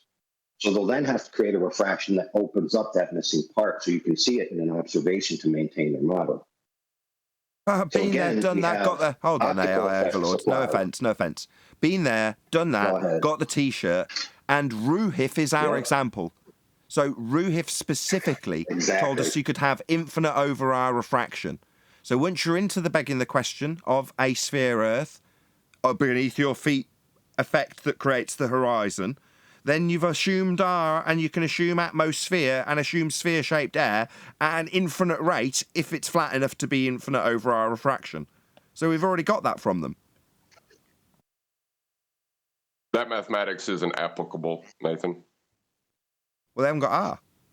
They got R from a flat plane, which invalidates the claim of sphere-shaped air and sphere-shaped ground creating the horizon. It's a complete mess at the moment, thanks to the elevation angle argument, John. Absolutely correct. And this is where they have a fair criticism of the flat earthers by saying that we're not representing the globe correctly. And that's true from their point of view, because we're not representing it as an ideal model that's reified. We're representing it as a contrast of reality, which they don't do. Yeah, and that's a problem, because at the higher echelons of globe faith, the priests, for example, the one that Wakey spoke to, would explain in no uncertain terms that if there's an issue with the model, then you just change the model. It doesn't matter that the rest of the world, who are deeply ingrained into anti-flat Earth rhetoric, actually think they've got the model beneath their feet. Now, at some conscious level, that particular professor, or whatever she was, may or may not reify the actual sphere Earth into the ground beneath her feet, but at a verbal level, she understands and can detail that if there's an issue with a model, you just alter the model. But it's not the ground. Doesn't matter, you're not physically changing the ground if there's an issue with a model. But they reify it, don't they? The anti-flat earthers think the world's actually a sphere because a model is compared to the ground they stand on when they measure a few flat earth angles from it. Personally, I loved it when she said that. It was so funny because it was just like, oh, look how flippantly you could just say, oh, we just changed them out. Oh, okay. That's cool until you realize you're not talking to a fellow glober. Then all of a sudden you get very upset about that. That was one of my favorite things when I first started listening to the show. Nathan would say, we don't live on a model. I mean, just those few words, like, we do not live on a model. Well, they consider it a work in progress, right? Like they think they know certain things, but they're always building on this knowledge they believe. Like, never mind that the fundamental principle we've built this on is absolutely false, demonstratively false. Let's just keep building. Well, that statement's not quite true anymore, though, is it, John? Because the fundamental premise that they've built their religion of a sphere Earth on was a flat plane. Yeah, that's why the elevation angle fact is so triggering to them, and they won't even address it because it's the foundations of both arguments. Indeed. There's no quarrel when it comes to the establishment of their sphere Earth using flat Earth angle measurements, because that's how the description is for both them and us. Prior to now, we've been saying, well, we can do it both ways then, can't we? Now, if I was the metaphorical overlord of this discussion, I'd be rubbing my hands together Oh, wonderful. What's that you say? You can explain it as part of the false dichotomy fallacy and argue how you can do it on a flat plane and they can do it on a sphere Earth, missing the fact that to get to the sphere Earth bit, they had to measure the flat bit. So their method includes your method. Therefore, you could go forth with your method and just leave their method out of it because they insert an R value to the flat method they're using. And where did they get the R value, you ask? Oh, well, they got that from the flat plane too. God, why didn't we spot this in 2015? Smokescreen design. I watched your video and praised you for your highlighting of the insertion of the R value that I could demonstrate they begged the question of. However, you, me, and everyone else around us never spotted the fact that they also took a flat Earth angle measurement and then put R in. They had to measure it flat first. Why didn't we spot this? I can't believe it. Yeah, it's part of the psychology of begging the question, because you can keep someone within your paradigm and argue within your paradigm. So because you're arguing within a sphere Earth paradigm, when you measure a flat Earth, it doesn't matter. Well, you're still measuring a flat Earth on a sphere. Magic. It's part of the mugging off. As we investigate more and more, it was only a year ago the Al-Biruni Horizon experiment that it dawned on me that he was working from a flat baseline to calculate how high his mountain was. Didn't spot that straight away. It's only as you look at it more and more, and the Sextant really opened our eyes to this. Where are these things being derived from? What are the geometric considerations that you have to be able to derive them and relate them to the surface? That's the weirdest parallel. Now, as we've got Mitch here, Adam, sorry to cut you off. So Mitch put out a video where some Aussies were talking about Al-Biruni, and they're like, I was going to take the piss out of Aussies, so I'll save the accent. They were saying you don't have to become flat earthers now when we point out that Al-Biruni first measured the height off a flat plane. Now, they're apologising for it to a mainstream audience. We didn't spot it. They're apologising for it. Isn't that nuts? Apologetics recognise the issue, don't they? But it's interesting that they feel the need to make the disclaimer. And then, didn't QE say keep letting them talk? Who was that? QE that said just keep letting them talk. It's when you say something, you could hear it when you say it. You're like, oh my God, I've just said we have to treat the Earth as if it's flat. Of course, it's not going to be flat though, so I have to correct myself. Don't think it's flat, but we have to just treat it as flat, and then we get the elevation angles, and then we can measure the radius. So it's all good.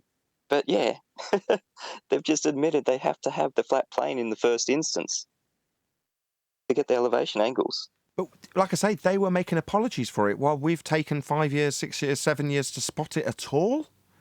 In fact, we've discussed it in detail, like with Smokescreen Design's response to Red Rhetoric's response to Geronism about measuring distances to celestial objects. And then when they're detailing those angle measurements, they're saying, well, we can take the angle measurement and just not insert R. It's like, no, flip that on its head. They have to take a flat Earth angle measurement. At that point, you can just stop the argument, but we didn't spot it. Like I say, but mainstream TV people putting it up as a description of Al-Biruni go, but don't become a flat earther when he measures the flat Earth first.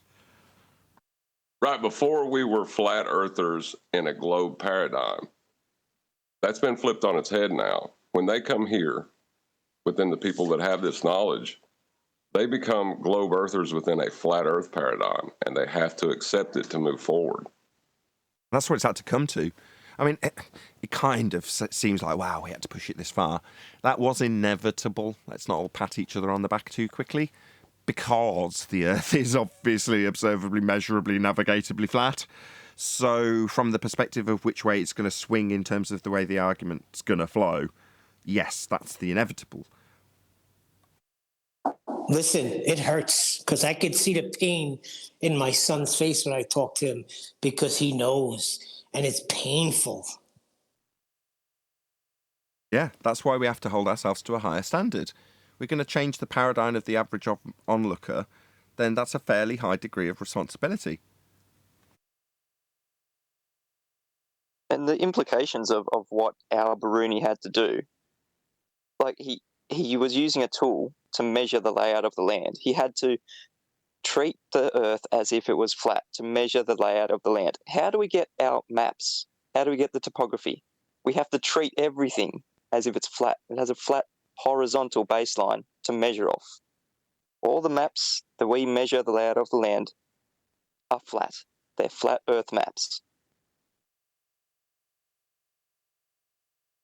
I mean, as it was being discussed in the pre-show, I mean, maybe we can get a bit of an audience participation in terms of a quick straw poll. If I do this on the re-ep, I might even put it into, if I can be bothered to go into the main computer and set it up as an actual poll. But in terms of the treatment of the average, should have poisoned the well, our average opponent, when he comes here, should they get the, gentle treatment as they're obfuscating, trying to dilute the issue, repeat the claim, put the Queen back on the table after it's been taken, etc.? Or is a firm berating / teabagging the better way to go, given the amount of abuse that we have? Now, let's not put my opinion on it. Just, number one in the chat, if you think, no, it's much better to just keep the fundamentalist religious zealot on the globe side being the one getting angry, talking through you, and if that slows down the dissemination of the information, then so be it. Or no, bitch slap that idiot, teabag him and tell him he's a clown. Drop the hammer! Number two, if you think the latter. Straw poll for the audience. Number one, gentle. Number two, teabagging galore. There was a bit that was tried in Discord back in the day. Eli and Chocolate, there were strikes and challenges. So you can't keep allowing somebody to keep respawning their queen every time you do a good move and take the queen legally. So that might be tolerable once, twice, thrice, yeah? But there has to come a point where you do stop playing with cheats, yeah? And so I think a set of polite warnings and then just ejection, because I don't think anybody's got the desire to keep going round in circles with somebody that just keeps respawning their queen. That's no good to anyone. Where's QE when you need him? Drop the damn hammer. The most valuable of the opinions, Fiber Oats with the super chat. Off with their heads, says Fiber Oats. And the rest of them so far have been a complete mixed bag. So two from... I'm not going to read them all out. Yeah, you can see them going by. That's why I put them up. But yeah, you can see it's a very much mixed bag of opinion in that regard. Again, become a Nathan Oakley 1980 channel member and you can see the pre-show as soon as the pre-show's actually finished recording today. But yeah, we discussed this at length in the pre-show in terms of the potential professionalism and discipline that we maybe don't have, or I don't have, to be more specific. Yeah, that's why it's being straw polled, in case you were wondering. Thank you. It's like that virus, though, isn't it? That virus guy. I mean, you just know exactly what's going to happen when he comes in. And if he doesn't know what an angle is or a triangle, he shouldn't be allowed to step into the arena, because he's not going to be able to discuss anything, intelligently. He doesn't know what a triangle is, and he can't confirm what an angle is. You can't go any further than that now. You're not allowed in. If that is the state of play of the opponent, would it not be prudent to just show that? In other words, if that's the case, he's the ideal person. Yeah, but so how many fallacies, obfuscations do you tolerate before you say that's enough then? I mean, well, let me answer. Let me answer. The entirety of the globe Earth paradigm is based on fallacy and deception. So for them to put any argument forward at all, there's going to be an element of that. So bearing that in mind, how should I answer your question?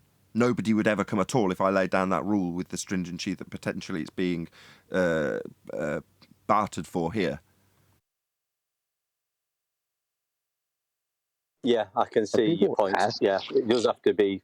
It would have to be aired and listened to in order to get this point across.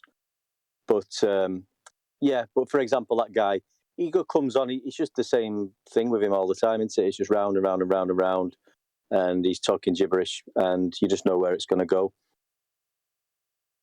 Nathan, I think the way you do it and how you do it is not a problem.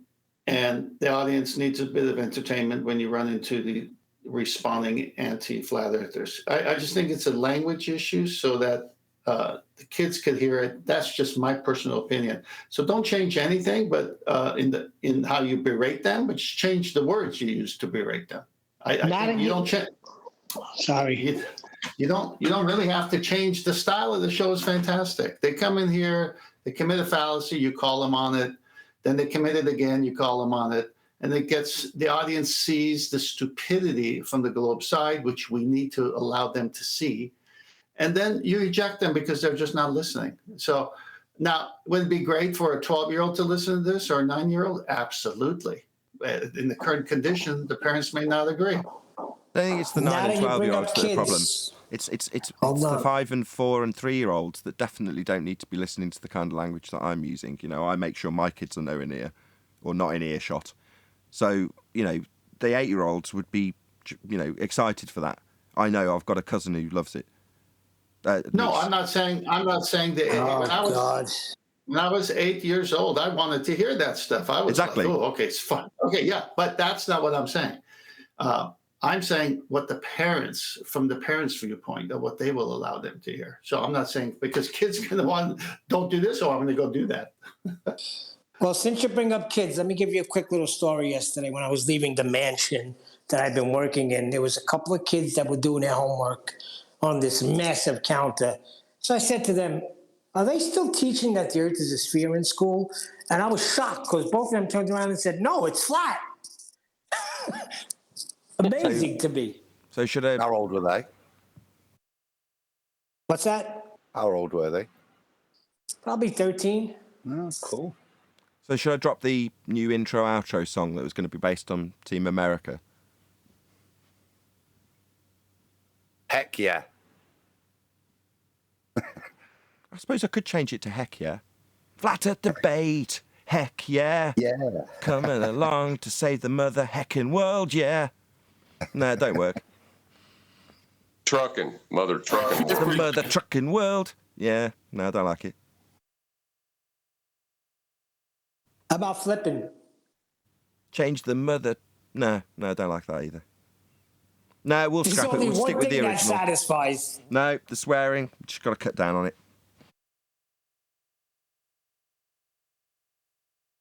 We're not holding up. We've had no ballers today, and there's been no swearing. True. Yeah, let's not beat around the bush, though. The person that typically ends up swearing is me, isn't it? You know, that is the number one criticism I cannot refute in the comments. They're like, he opens the show by saying, please don't swear, and it's usually him that is. Yeah, you're right. It's total hypocrisy.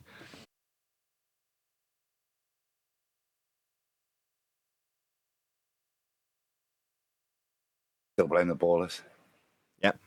Hypocrisy, teabag be thy name. So it's only hypocrisy if you don't eject yourself. So when you swear, eject yourself. Nice. You'll be warmly welcome back the next day. Good one, Adam. I was searching, but you got there. Let me put the challenge here in the remaining minutes. Is there a baller in Discord who is an anti-flat earther who wants to comment on this? Would you appreciate this idea we're talking about? Will you comment, or are you still going to stay quiet?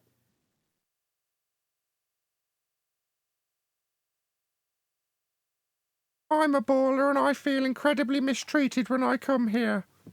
I should be allowed to beg the question. Oh, no, you shouldn't. Offering that. Thank you. Obviously, they're boycotting. Yeah. No, they're not boycotting. You should. That's not the You should case. never let.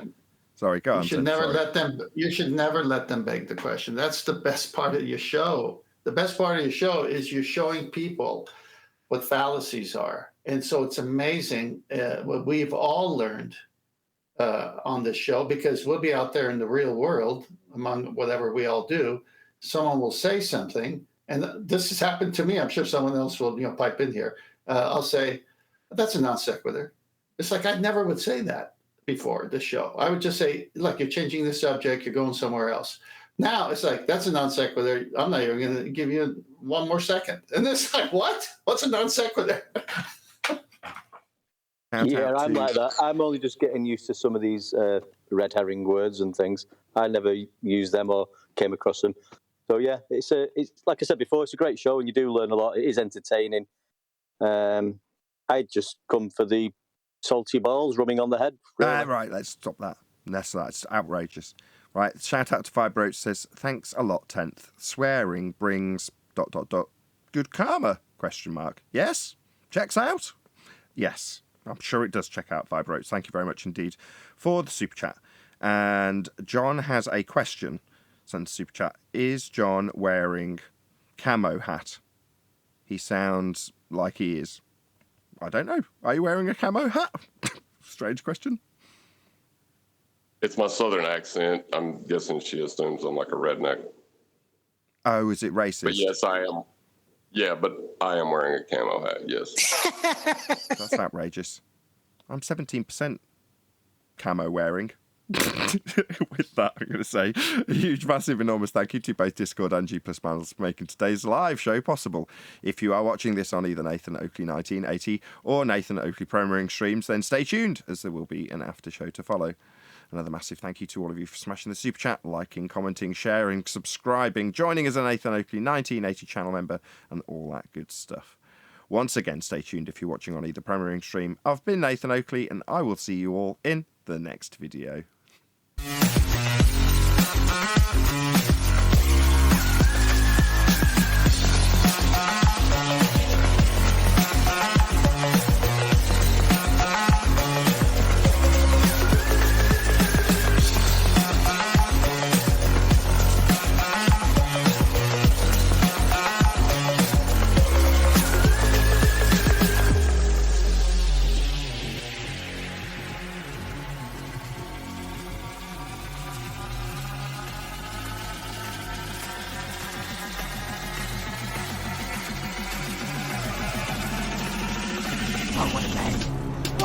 Shout out to Fiber Oats for hitting the super chat just as the live show was ending. It says, the only thing bad about Nathan reaming a lying flat earther is the resemblance to any Mel Gibson movie.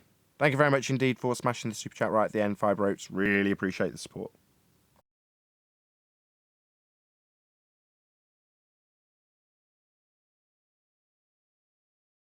Mitchell, what you just said? I was just commenting what the Globers are saying to each other at the moment. They would be like going to each other. Oh, did you hear? Nathan's not swearing at us anymore. Maybe we've actually got a chance. We'll jump on and try our luck. It's not going to make a difference. We just get called out on our fallacies and gave 2-3 chances, then we get ejected. Whew, I could put up with that. But at least Well, if you if you listen yesterday, the guy does say, frick it, I'll give it a shot. I think it was the what was that guy? The second guy that came on. I caught that, Neil. So they're very trepidatious. No, because they see how Virus is made to look like a fool. I hope he's listening. And they say, I don't want to look like that guy. I'm not going on that show because this guy's going to berate me when I do a fallacy. Well, here's the answer. Don't commit a fallacy. And then when you get called on one, concede so Nathan doesn't get triggered and get mad at you. That's all.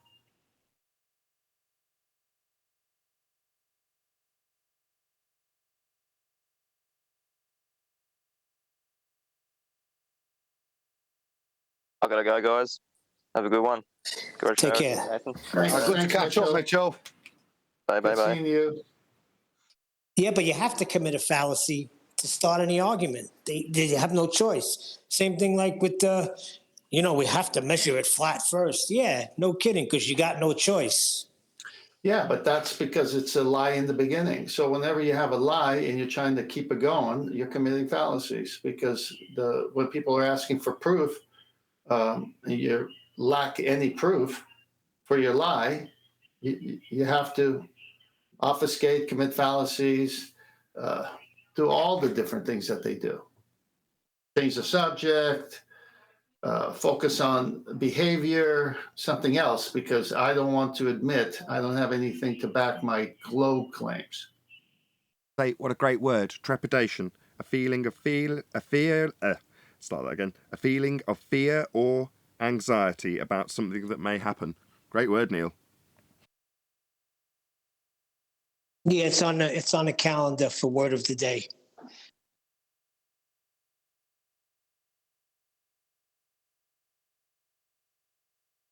I wonder if I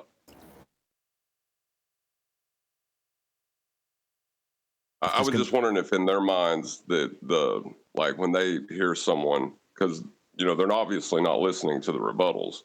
What if they're only listening to tone and not content? All they hear is the anger in Nathan's voice when they repeated the same fallacy 5 times, and not hearing his No, they don't listen. For example, yesterday the guy says, "Do you have proofs of flat Earth that you could take out to the people?" My response, yes. His response, why not? Yeah, that was hysterical. I heard that.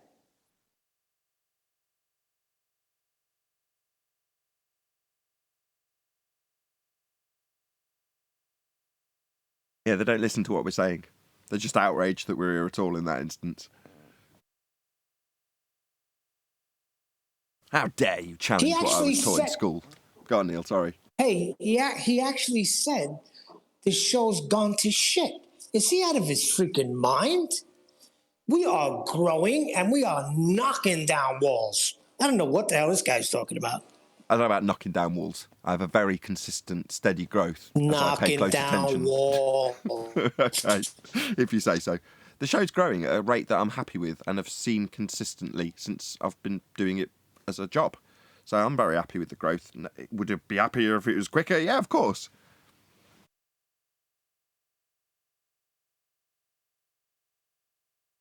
But in his mind, he's watched a show that he's perceived as having a low number of views, therefore there's crap views. It's like, no, my views are still growing. I keep abreast of my statistics. And when they go down the shitter, you'll see a shitload of videos coming out of me. When you see a whole load of videos, that's me reacting to the statistics dropping for whatever reason it may be. So when COVID hit, for instance, I was like, hey, everyone will be at home. They'll want to watch me. No, it didn't have that effect on my channel at all. But when I watched that happen, I was like, oh, crap. So now I've got to react to that and pump out more videos, do something about making the thumbnails more appealing, etc., etc. But that means that I've consistently grown the channel through bloody hard work. But a lot of people watch their statistics, or don't watch their statistics drop, and then before they know it, they've lost all of their main audience and they've done nothing to address it, and it's too late. Well, Nathan, hang on. Adam, are you still here after John talks? Yes, mate. Are you still here? Okay, good. I'm going to post something. I want you and I to talk about it. Well, I think what he was doing is that stereotyping fallacy where flat Earth as a whole is on the downtrend, and then he associated that with your show. Ah, gotcha. No, that's fair enough. As a stereotyping fallacy, he's right. But again, I don't watch the statistics for flat Earth. I watch Nathan Oakley 1980 and Nathan Oakley channel statistics. That's what I watch. So if there's a trend in the subject that's taking a nosedive, I'll see that as well, but I'll see it and do what I'd do anyway and react to it in the way I see appropriate to counteract it. But a lot of people who are in this particular subject matter might just go, oh, that's now a subject I don't want to cover anymore. It's like, well, I do. I see it as an evergreen subject. If you've come across a few roadblocks, for whatever reason they're being put up, that's part of the challenge, isn't it? That's true for anybody doing anything when they're trying to succeed in something that is going to be hard work. My roadblocks are different to other YouTubers' roadblocks. Should I spend all day bleating about bloody flat Earth censorship? Well, no, that's just defeatist. Nathan, I've got 3 slides in Master B. I'd like Adam to be active with me on these slides in the discussion. Adam.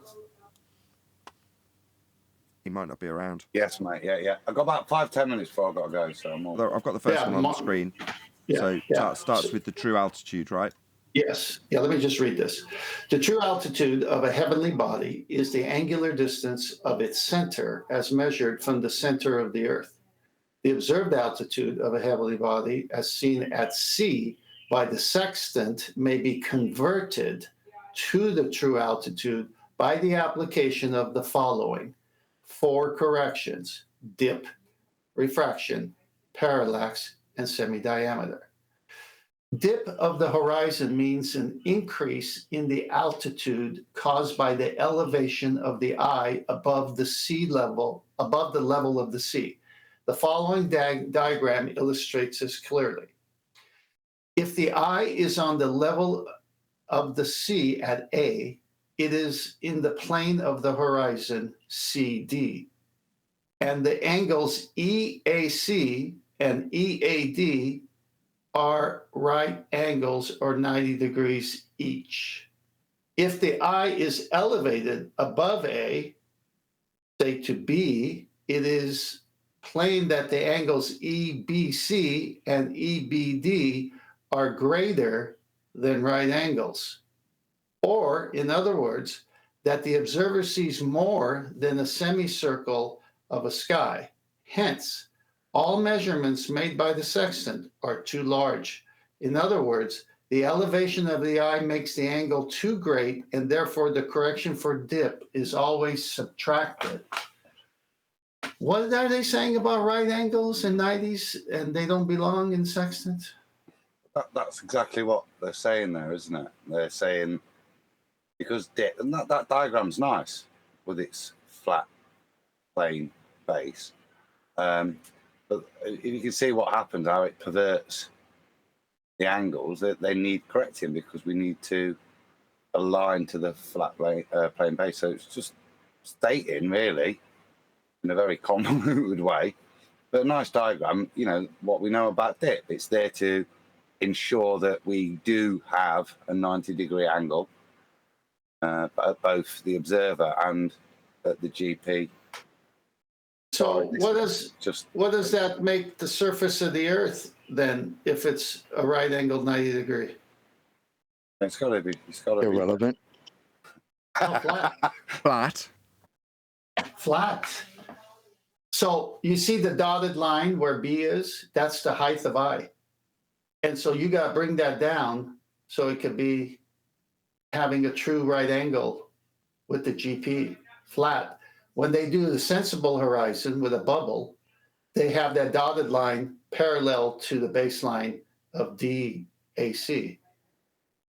It's over for them. This is, if you go to the next slide, this wasn't 10th Man who put this up. You'll see who it was. That's amazing.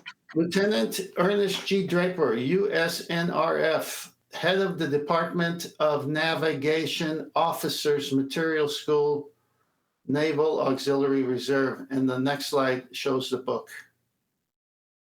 Thank you, Lieutenant. Dismissed.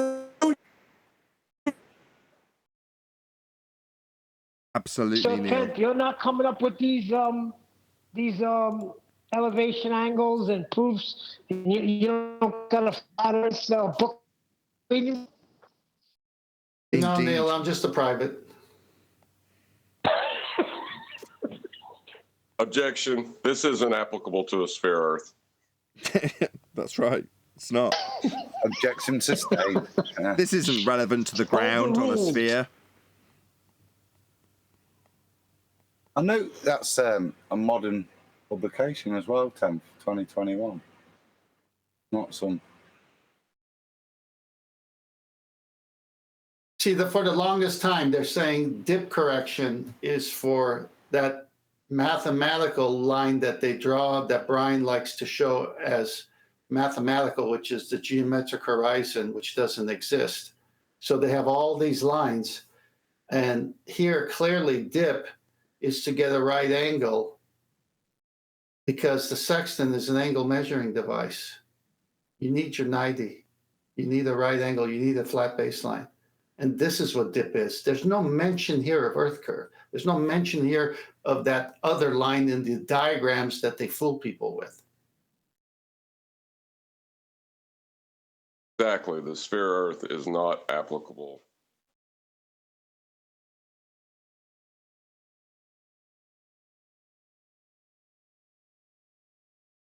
I'm sorry, I'm still laughing about what that guy said yesterday, where he said the mathematics wasn't applicable. I was like, yeah, that's the point.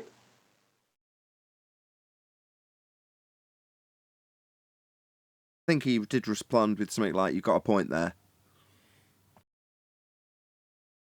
Yeah, after he said it like 4 or 5 times, after you had to, point it out to him like way too many times.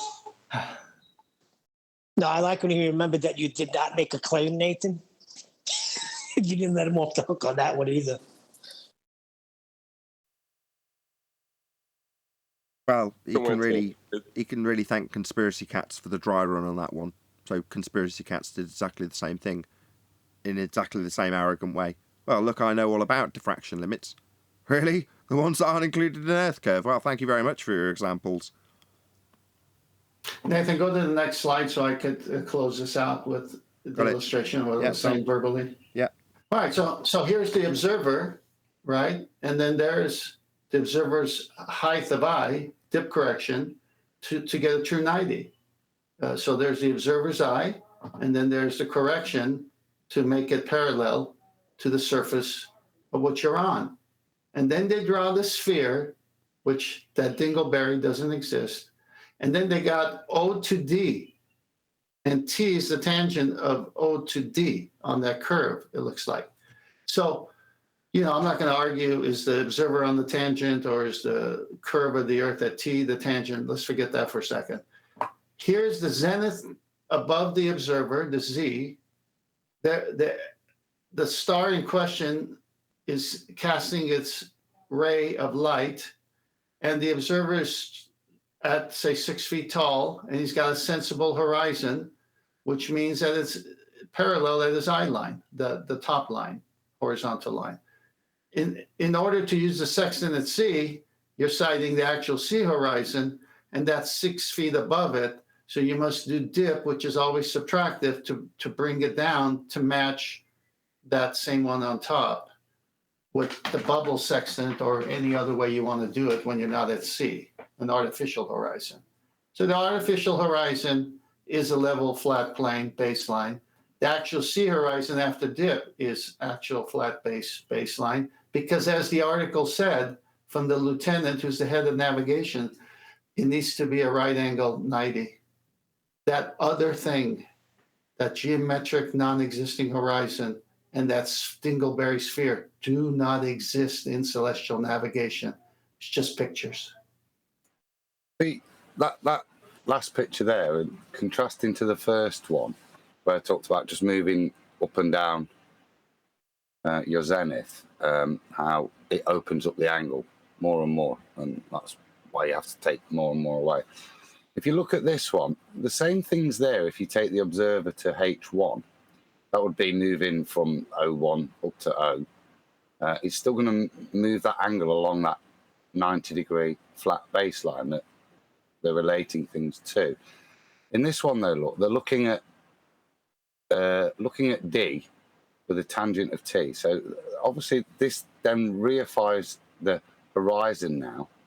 But as you can see, if you can now imagine the point of intersection with what would be the horizon, and see how that is different to the straight line. It curves away at a variance of R, funnily enough. That's not in the maths. They try to approximate those changes again as just the Earth curve, but they don't do both in the dip corrections. They're labelled height of eye, and then they're given a dingleberry later down the line in later books.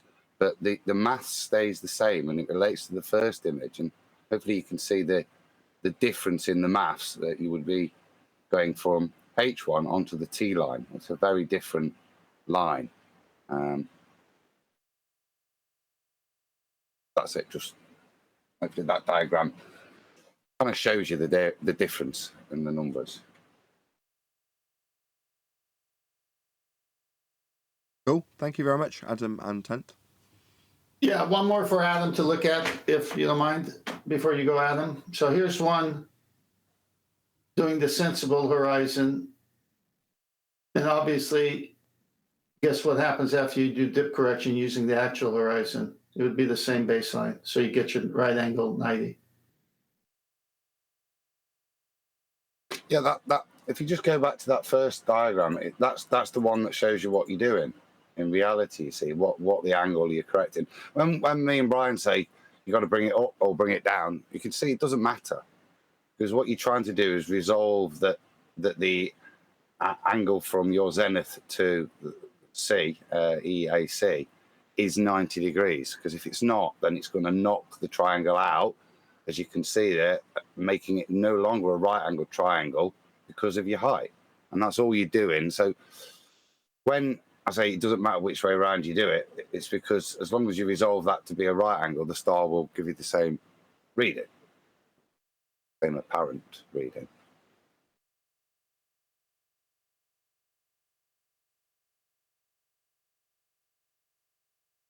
Cool. Yeah, so this is why the elevation angle and the sextant is a ball destroyer, flat earth proof, because it has to be a right angle triangle. Shh, don't say 90, because that's what the tool is designed to do, is get angles. And what's an angle? Two straight lines meeting at a common point, creating a vertex. It is the death of them. And yet they do with illustrations and fool the anti-flat earthers because they put the dingleberry there. Right. And yet they have to do a tangent plane every time when they use it. But how is it the death of them when the globe factor is imagined alongside everything that's real? Well, it's the death of them being a meaningful argument for their globe. They can still believe the fantasy if they like Arwen. And they do. And they've made a consensus out of it. And they have the right to. That's how they think they win. And they have the right to, but they still lose in the debate. Hold on, it's when you go to something like geodetic surveying, right, where they have the plane and then they have a tangent point they call the horizon. That's when they really get screwed, because then they can't assert that there's a dingleberry. They're claiming the horizon is on that plane, the plane of the horizon. Yeah, they're just asserting that there's some kind of magical sphere underneath the flat plane we're measuring, but that doesn't make it true. What does a horizon have to do with the plane? Plane. I mean, those are two different aspects. One is geometry, the other is an optical effect. An optical effect that's used to establish a horizontal baseline. True. By its very definition means you got a level plane.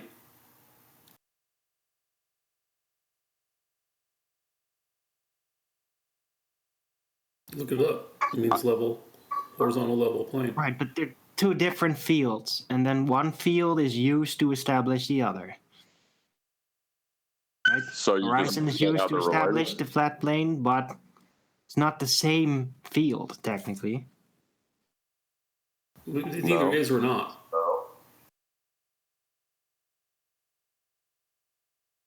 So geodetic surveyors, when they measure a tangent plane, the ground, the tangent's debunked. They're just measuring a plane. Locally flat. No, flat. Locally flat doesn't exclude universal flat, but they just don't want to go there. Hold on. Locally flat excludes curved.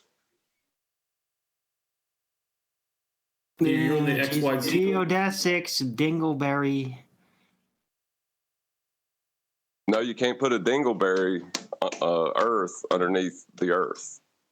You know what I'm saying? Yeah, you can. Plane. No, you can't. That's crazy. That's like saying unicorns are outside my house because they're invisible and you can't see them. Like, is the globe Earth invisible now? Yeah, but how would you know they were outside of your house if they're invisible? Well, how would you know it's a globe if the globe is invisible? Is where that argument's going. It's not invisible. It's just being blocked. But the tool itself. But the tool is. Yeah, by a flat plane. That's right. Good one, John. But the tool itself, Arwen, is an angle measuring device. It can't work with a curve, and it has to be not locally, but all the way to the GP of the luminary, which is thousands of miles. Oh, guys. Surely the people Arwen just broke the game. Surely the so rock paper scissors. All right. is actually globe flat plane angle. Yeah. That's a good Been one. right in front of us this whole Globe time. flat plane angle. That's right. Well, that's actually quite astonishing how close that is. The only curve you're going to measure is your top-down look on the flat plane. Okay? Because you only see what you're in. So, yeah, there's your curve, the top-down look.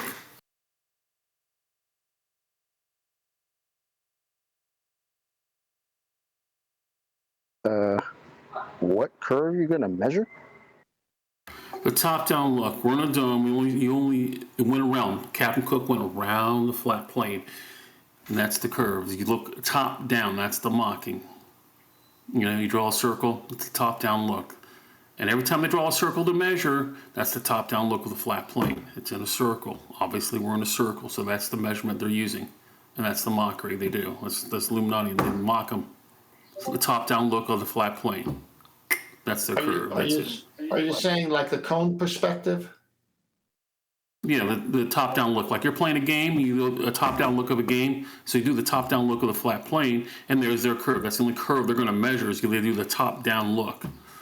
Okay, so I get what you mean. Yeah, it's the sphere of vision where it intersects the ground, is what he's saying. I believe. I hope I'm not mischaracterizing what you're saying. Like a zodiac wheel. that's the mockery. They're mocking them bad, so you know.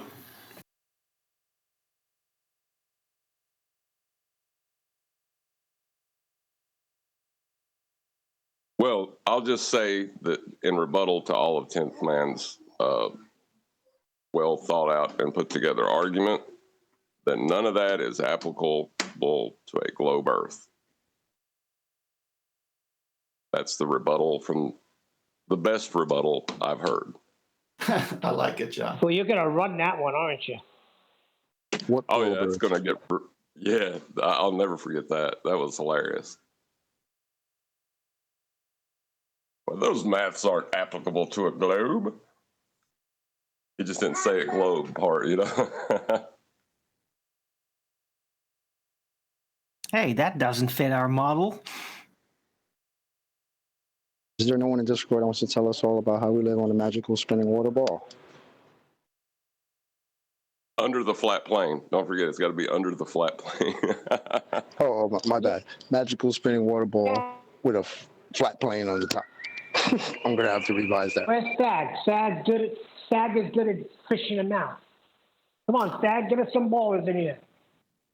You're scaring them off, Chocolate. Have you seen that scene in Bad Boys where they go into the posh white guy's house? 2 black cops. And the one cop just calls out, "Anybody home?" He's like, "No. You've got too much bass in your voice." Brown sugar. That's it. You got it exactly. You got it. You got too much bass in your voice. You're scaring them off. Exactly. Well, at least it was a sweet invitation, Chocolate. Try my best.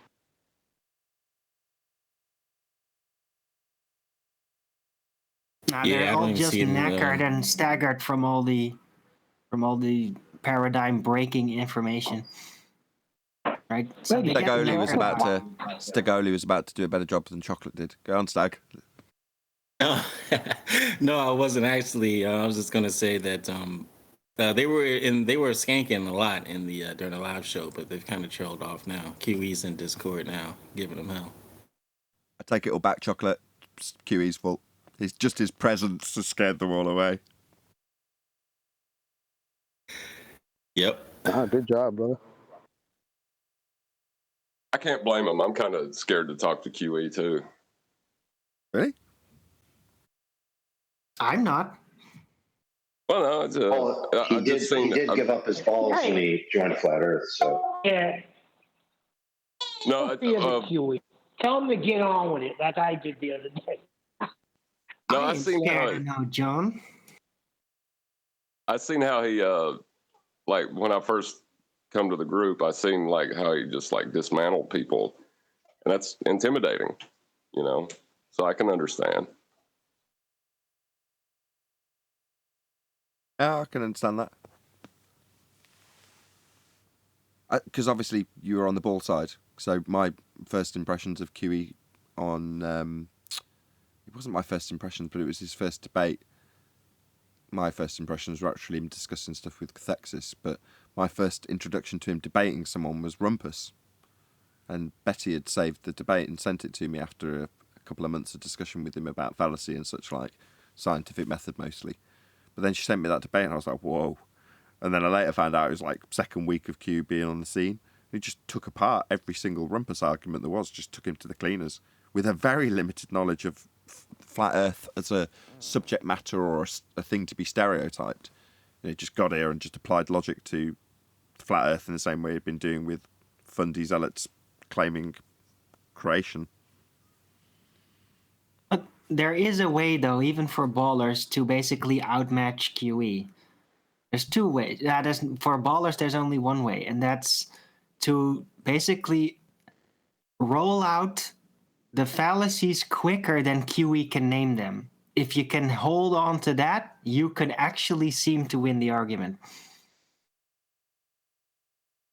I don't know about that. At best, you get a draw out of that. Yeah, of course, afterwards, but at least if you just, you can stagger him, right? By just one, before he's even recovered from the outrage of the first fallacy, you already rolled out two new ones, right? And that way you can stay I want to see you do that, Alwyn. I want to see you do that. Put it to Well, 10. I do that every time. I was going to say he does it all the time. That's his thing. You want to see him do it? No, let's not, please. I want to see you do it. I do it in his presence. Specific. I'm not going to do it on Ballbusters or something, but I do it when he's here. And he just says, "Oh, brother," and then just shut up. So that's why QE calls him a terrorist sympathizer. A few people think you are actually a baller, by the way, Arwin. Normally I don't mention it unless I've had more than 3 comments on the subject, but there's been multiple people who have said, no, you don't get it. I think Arwin is actually a baller. It's like, no. That's cool. Can I have my baller? Cool. Can I have my baller paycheck then? That would be great. Hey, where's my shill money? Can we take a moment for that to give Arwin some credit? So the ballers all laughed at Arwin when he came out with what essentially has been dubbed Pac-Man Earth, and he started endorsing that idea that you could be in one spot in space and arrive at another spot instantaneously. So they mock him for that, right? Yet they believe in wormholes and folding space-time where if you can bend the universe, you can go light years. So why would they mock him for the same idea? It's so stupid. Because they're both not stupid. the same idea. Based on let me get it straight. You're going to give Arwin credit for paralleling complete nonsense. That's what you're going to give him credit for. No, it's not paralleling. I'm correcting him. It's nothing alike. No, he's mine is making the about comparison. spatial dynamics. Okay, no, not space time. Let's salvage this shit sandwich. What Arwin is good at is playing devil's advocate, and it's very, very difficult. So I get held to task over the lighthouse thing. That's because that was the position I was playing with Anthony before Arwin took the position and did a better job of it. Arwin knows the argument from the baller's position better than all of the ballers who have come here to date. There isn't a single exception that I would say that Arwin wouldn't do a better job of that than that person who came here. So that's a very, very honourable position to have, especially as a flat earther. Thank you. Yeah, but he's just making the comparison as to what they believe, right? They think that what Arwin believes is nonsense, but look at what they believe, right? No, I got that. The same way they'll make fun of the Earth is rising at 9.8 meters per second squared. But then you got your man Brian Cox being like, "Oh, well, the flat earthers are right about that."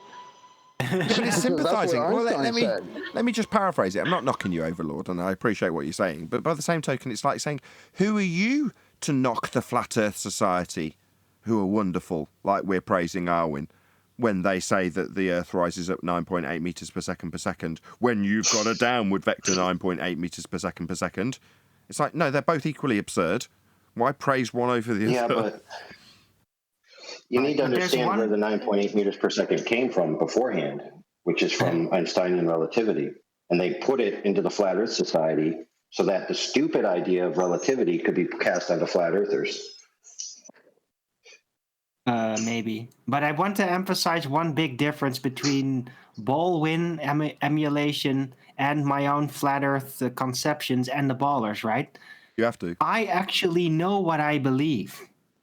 The ballers think they know what they believe, but then when you actually point at what it is, it turns out they get all confused and start double speaking and losing their train of thinking, right? I don't have that effect. I'm not subjected to that kind of humiliation, really. No, because you came to your own thing. The ballers were given their belief by somebody else. Yeah. Right. Exactly. Yeah, the Flat Earth Society thing about the 9.8 meters per second, it kind of set the tone for Globers accusing us of having their weaknesses. For example, where's the edge of the flat Earth? It's irrelevant. Doesn't matter. But where's the edge of your ball? Where's the edge of your universe? Et cetera, et cetera. Almost all their arguments go this way. They mock us for something they're deficit in. And then when we point it out, they say, well, how would you explain it on a globe Earth? Exactly. Where's the container wall of the universe? How about that one? Right? Yeah, well, eloquently put, AI overlord. Sorry to cut you off, Chocolate. Yes, I tried to get that sentiment across on many occasions. Very well put. They take the weakest part of their own argument and then build up a stereotyping fallacy to later burn as a straw man with a false dichotomy. And that is the edge. It is the dome. What was the one we were just talking about? It is gravity. You know, they just reposition their own crap arguments in their absurdity and then have us defend them like we're claiming anything about the horizon, like we're claiming anything about a dome. Well, yeah, we are, because every single one of the flat earthers that I've come across in my time in this arena has fallen victim to all of these bait traps, whatever you want to call them, that have been laid out for them. Suddenly you arrive at this massive feast of information and everyone starts gorging on it. You're like, whoa, whoa, whoa. It's like you've just walked away from one feast of nonsense and bullshit. You're just walking on to the next table and stuffing your face. Yeah, I'm just waiting for where are all the videos of the anti-flat earthers calling out Brian Cox for agreeing with the quote-unquote flat Earth Society when they say the Earth is rising to meet the apple, agreeing with Einstein's bullshit. Why do you guys not call him out? For the same reason they're not calling out somebody who claims that a boat goes over the horizon, because that is part of their rhetoric. That's a perfect example of your Neil deGrasse Tyson saying the Earth turns underneath the ball, or your Brian Cox saying the Earth rises up to the apple. It's part of their rhetoric. That's why. Yeah. Let's go backwards in time and find out why they needed that rhetoric in the first place. Well, that's because they ascribed to Newtonian mass attracts mass idea, which requires an infinite universe, right? So how do you have an infinite universe? That makes no sense. And even if you did, you'd have infinite light, which means it'd be daylight all the time. So you need to throw that out.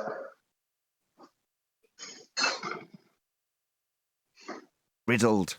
Heliocentrism's nonsense.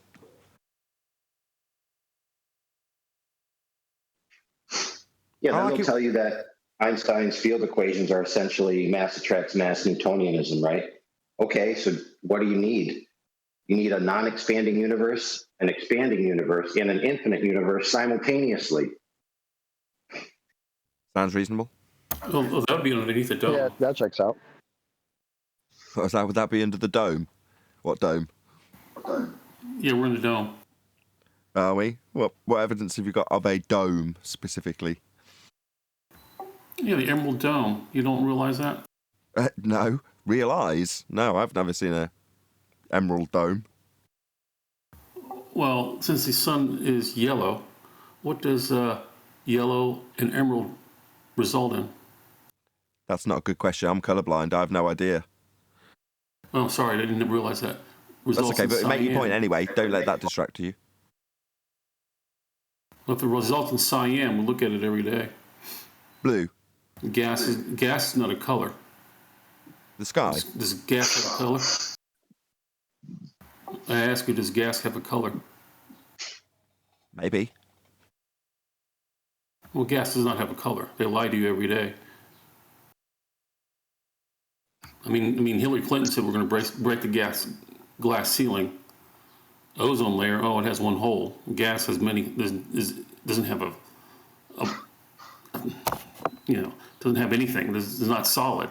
Okay, So, but if I agree with everything you've just said, it still doesn't indicate that this is a dome. I appreciate we must have containment with breathing gas pressure, but the antecedent-consequent relationship only informs us that there must be the whole containment. point is that they lie to you and they keep on telling you there is a dome by mocking you.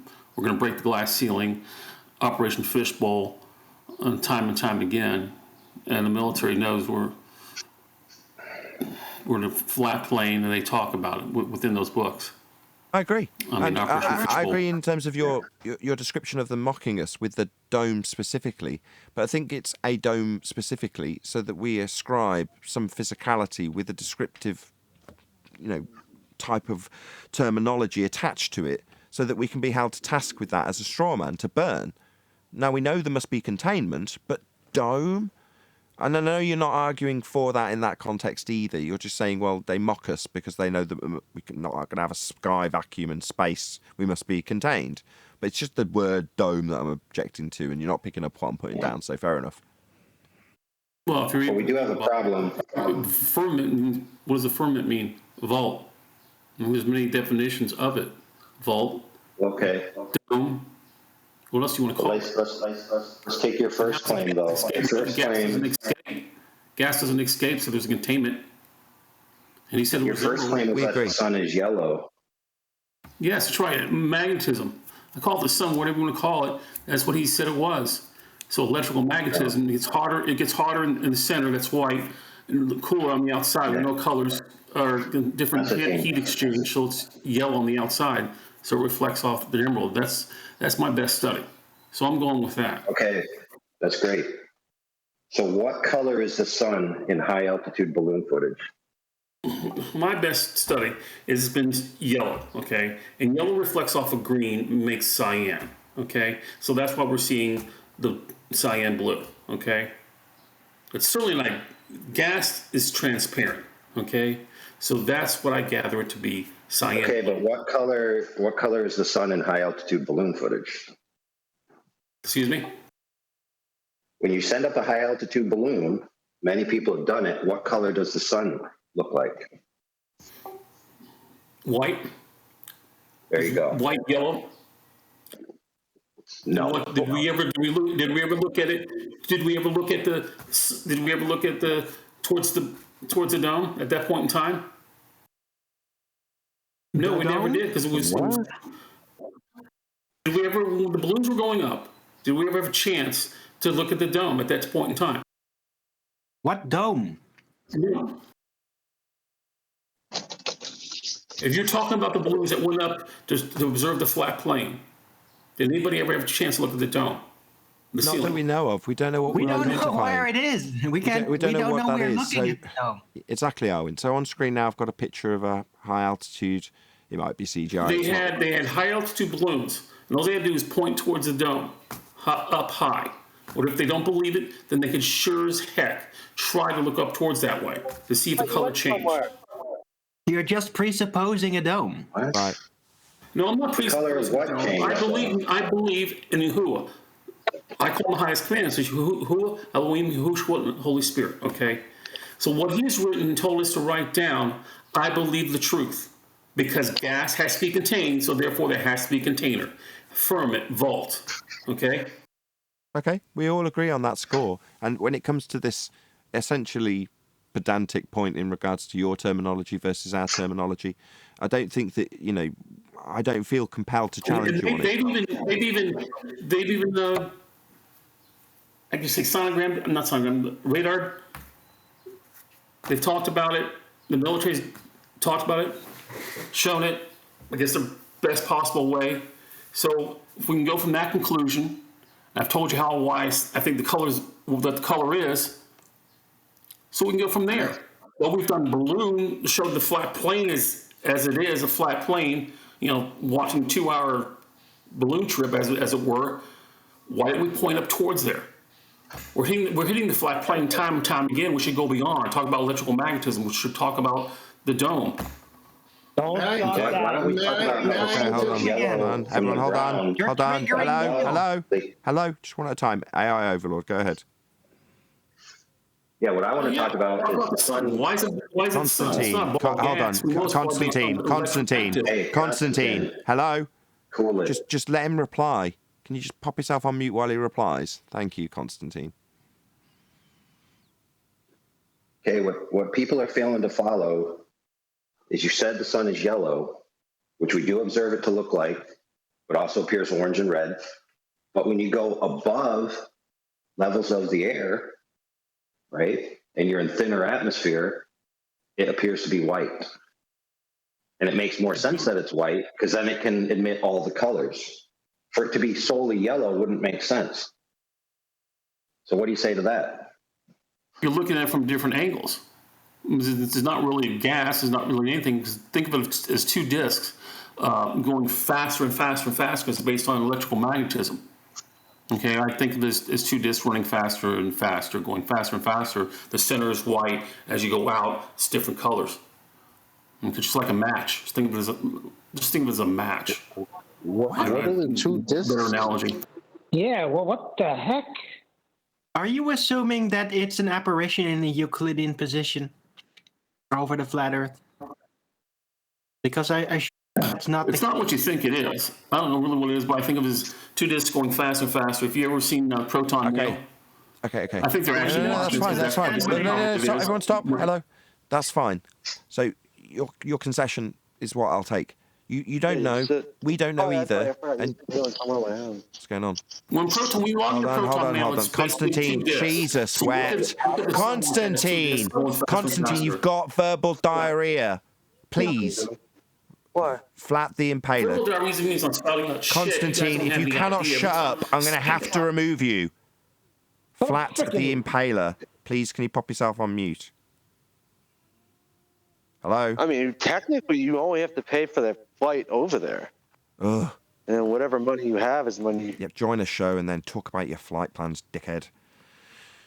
Constantine, you're saying you don't know what it is, but you like to think of it as, yeah, we kind of like to work at the we know what it is level if we're going to talk about it in those terms, though. So you're entitled to your beliefs about what it is, but that's all they are. So I was studying it, and that's where I'm going from. But at least I have some start. Fair enough. But it's just that, a story. What's a story? It's what you just told us. Don't parrot into it, verbal diarrhea style. We heard 5 times that we heard it, repeated. But that's just a story, an idea of how you think it works, which is fascinating. But it's just your belief. We don't know what the sun is. We don't know what the sky is. We know we must have containment because we're breathing. But that's it. That's all we've got to go on, unfortunately. I'm not decrying your belief or saying you're wrong. No. The dome is what I got from the book of Enoch. If you don't want to believe the book of Enoch, well, then that's your problem. You want to believe what everybody else is saying. So, I got the dome from book of Enoch, and that's where I go from. Fair enough. Good for you don't. Ugh. Alan, please, I'm trying to get control over this. Yeah, fine, you can take it from Enoch, infer what you like, but that is just your faith, your belief, and you're entitled to it. And you've admitted to it. You've said, well, look, I don't know, but I like to see it as X, Y, Z, because Enoch, fine. More, go in peace, that's your belief. It's just that's typically not what we deal with here, if you know what I mean. I like to Sorry, where is a dome in the book of Enoch? Can you describe Why? the verse? No, this isn't Bible debate. No, let's not do that. I've never heard that before. I don't care.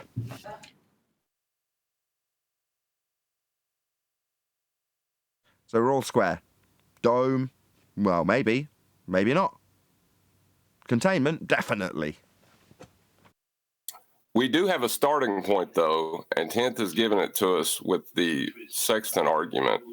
And we've all realized that a flat plane is necessary. So we do have a valid starting point for discoveries in our reality as far as the realm goes that we exist in.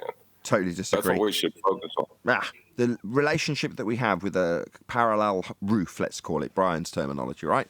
You've got the ground, you've got the GP above you, the stars above you at the GP when you're measuring it from a boat miles away, right? So you've got a flat roof, flat ground, it all runs parallel. Fine, it works. Does that tell me anything about the, let's call it Brian's word, roof, if there is one, in those terms? Does it tell me anything about it? It just tells me something about those lights. Doesn't tell me anything about the rakia. Doesn't inform me anything. It doesn't give me any relationship when it comes to the heavens. Go ahead, John.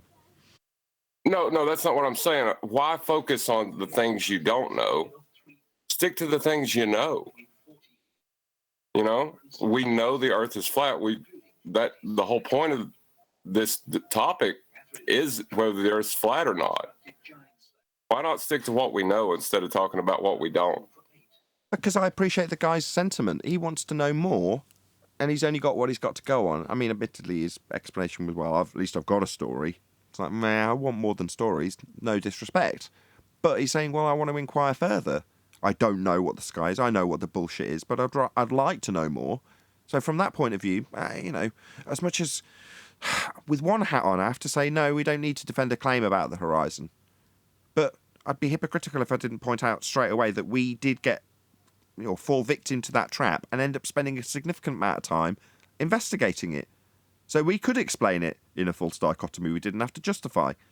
Doesn't change the fact that there's a high degree of intrigue from people who suddenly realise that almost everything they thought they knew about the world they lived in isn't as they thought it was. So that's going to leave you with a high degree of intrigue that you can't belittle when someone comes along and goes, I don't know, but I've got to start somewhere. And here's a book that I believe is the truth, the Word of God. Can't get a higher standard from his point of view. And that's what it says it is. Where else am I going to start? Well, good for you. You know, I'm intrigued too. If you ever find out, please let me know. I don't want to be the guy that told you that you were on the wrong path or defending a claim that you shouldn't have been, because, you know, for some people, they don't care. Once they find out Earth's flat, oh, right, there's a load of people who still think it's a sphere. I don't care. I'm just intrigued about what it really is. How joyous. I'm not belittling his intrigue or wanting to know. I want the same things. But what I'm saying is we have a good foundation now to build upon the knowledge that we already have. And, you know, instead of going out beyond what we know, maybe we should build on what we do know. I agree. We find out why the mapping doesn't match the GPs of the stars. In other words, where you're going to get induced errors because the ground beneath on the map doesn't match up. And there will be those errors. We've already seen hints at it when we did tracking the sun. So given that there's going to be induced errors, if you can correct them and say, well, where is the sun above at that particular time? Because if you've got an accurate star map, you can start developing an accurate ground map, potentially. But then you might find that you've got distortions in how they've detailed where the stars are. So while it might work for the most part and you can generally navigate with this stuff, you don't know what's been distorted to hide a deception. Well, there is a deception and they're still using the star charts and they're under the control of the people who are under the guises of a flat Earth. No, they're punting a globe, aren't they? So what makes you think that they'll be entirely accurate? They'll have all the same induced errors that the maps themselves have. Well, we can try and form a cartography alliance to correct that stuff. Do you think we get much support? I doubt it. There's several flat earthers already doing that. Some are in Betty's Discord. They have their own little kind of group that are trying to do just that. Really? No, I did not know that. Nathan, I'd like to comment.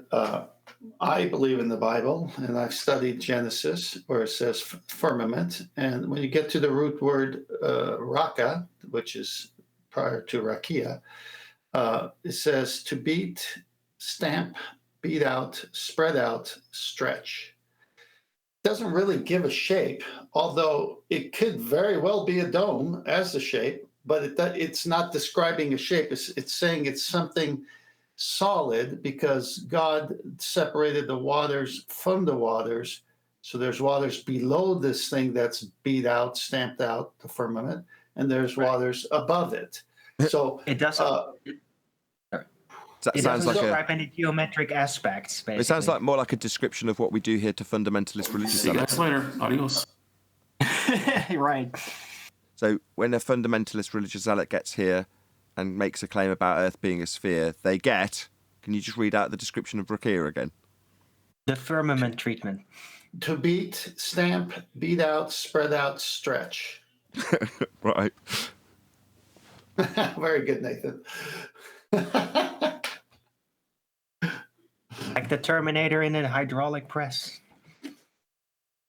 Well, it's got to be more dense than water because it holds back the water from above, and it's containment, and that's good enough for me. I have my own opinion on it, but we can't see it with our own eyes. It's not visible. I mean, that guy was saying, you know, we see blue, but although we didn't get that far in the discussion, it's like, well, as far as I'm concerned, although I haven't necessarily seen it beyond a plane window, there is a point where you've got blue below you and black above you. You know, there is certain points that you can see that from a plane, and certainly it's backed up by high altitude footage. Now, while I haven't been on that balloon, it certainly does seem to be the case that you can have a black rather than a blue. So is the blue the dome? It's like, well, what about when it's black?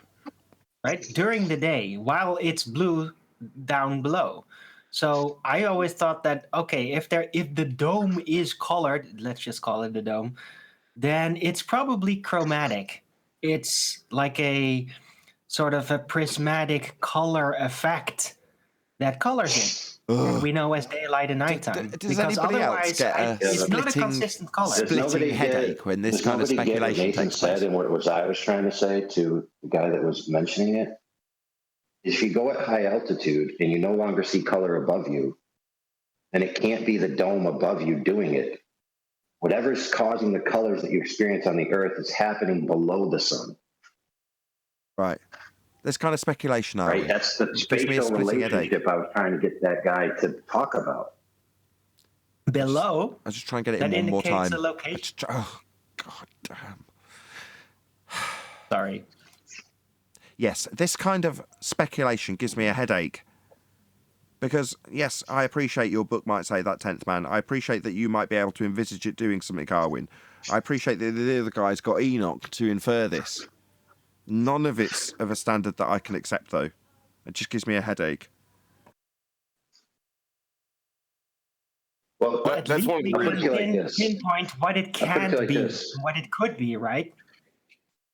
Yeah, I get that. You could take two. That's the bit that gives me the headache. Xanax and call me. You could take 2 Xanax and call me in the morning. Yes, Arwin's just hit the nail on the head. Oh, well, just detailing what it could be. Yeah, we could do that for an eternity now, couldn't we, Arwin? And at the end of every single statement, I could say, yeah, that could be true. It could also be total nonsense. At the end of every single speculation. Just gives me a headache. Yeah, but there's no infinite options. When you hold on, when you do it, you also figure out what it couldn't be based on the available data, right? So eventually, the amount of options as to what it could be is going to narrow down over time. It's going to actually lead to something, potentially. No, not necessarily. That's a problem with deduction. You don't know everything, so you can't deduce it. Yeah, but we can only cross-reference anything with what we know. Okay, so that's okay. AI Overlord, before you maybe justifiably told him that you were talking, was about to offer actual evidence to make an inference thereafter. Go ahead, AI Overlord. Okay, we all agree that the sun is not on the ground, correct? So it's above the ground. We can all agree on that. No, even if we're only agree. talking about the appearance of the sun circle. That is apparently above the ground. Can you hear me? I don't agree. All right, Arwin, show it to us. Okay, so Arwin posits that the sun is actually on the ground. No, it's not anywhere. The sun doesn't have an actual position. It's irrelevant. What's I just said what's a GP, Arwin? Hold on, what's a GP, Arwin? Oh, God. 10th. Hold on. Just let AI on Overlord and Arwin thrash out for a minute because it's unlistenable. Okay, the apparent position of the sun in our field of view is above the ground, except when it is quote unquote setting, then it's like merging in our field of view with the ground. But still, at that point, we see part of the sun circle above the ground. Now, if we go higher up, above the quote unquote, what we would call the ambient atmosphere, the sun then appears again to be above our position. in our field of view. It never appears So below you. That's right. We've risen in altitude, right? We send up balloons. None of them crash into anything before they get to that point. So whatever it is that's claimed to be the firmament can't be between the apparent position that we've seen in that journey and the ground.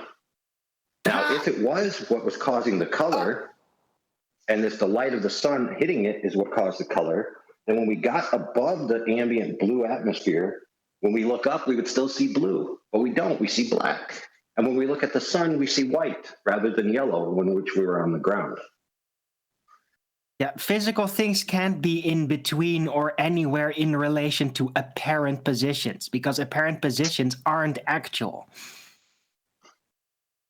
Yeah, you're missing the point he's making, though, isn't it? He's making a point that, in terms of describing a physicality to something like a dome, how are you going to describe that if you're giving reference to it by the effect of the sun having on it when it's in it, effectively?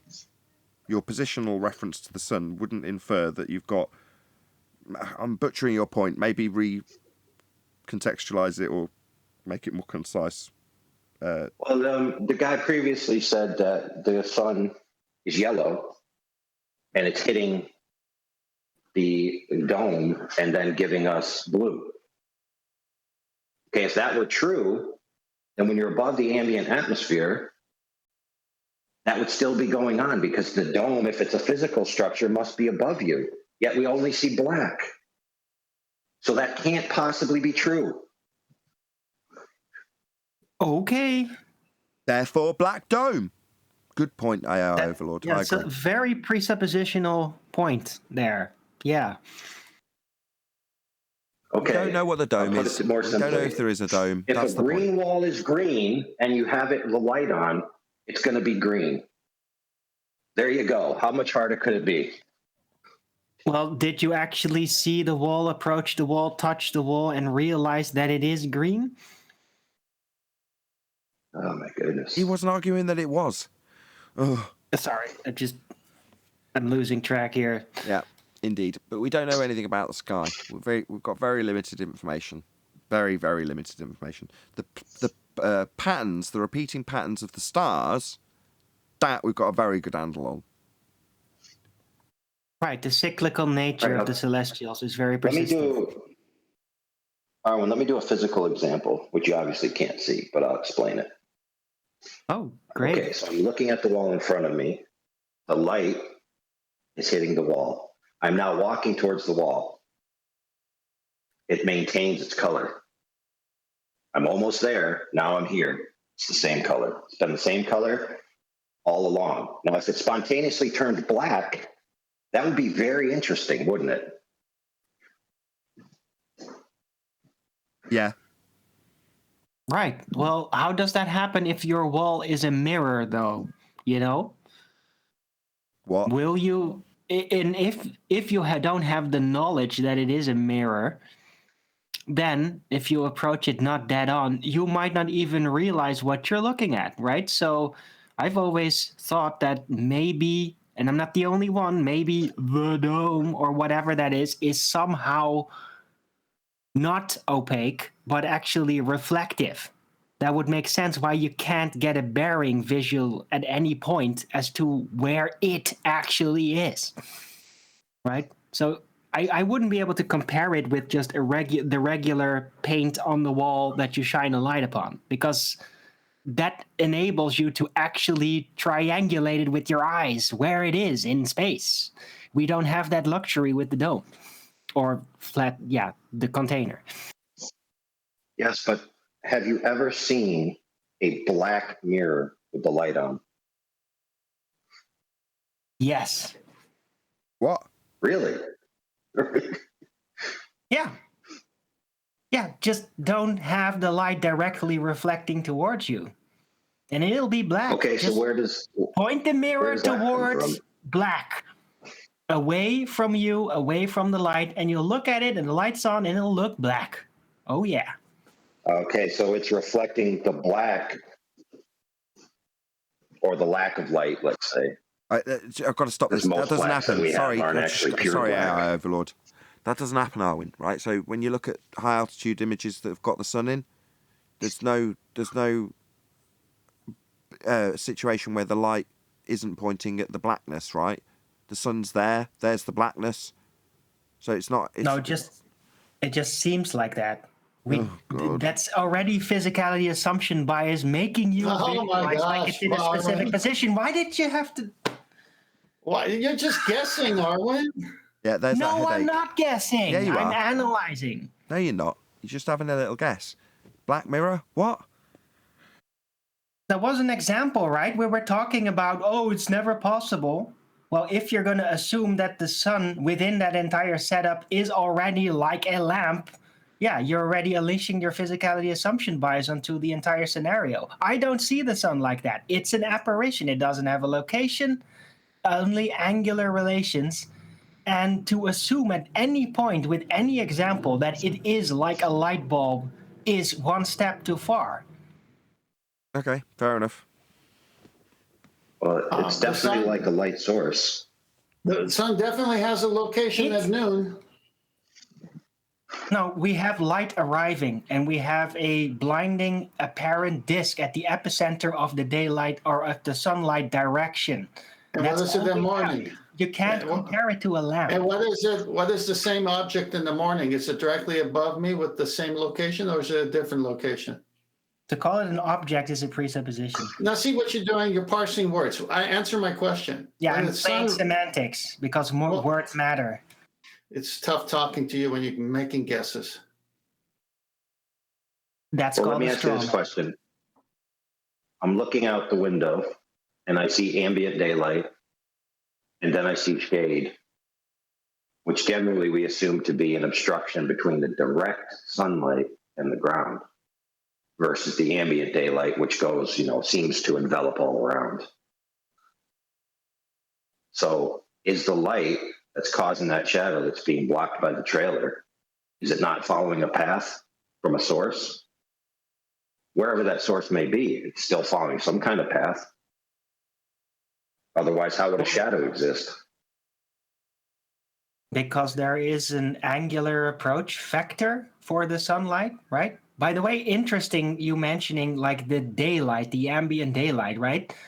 Ambient daylight doesn't even give shadows like that, right? Unless there's sun involved. If you have like an open part of a building where the daylight comes through but there's no sun, you can't distinguish like distinct shadows. Like there's no directionality to daylight, which makes it very weird.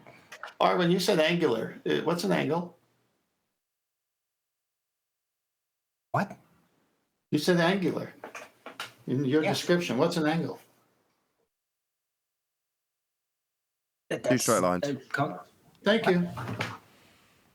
What?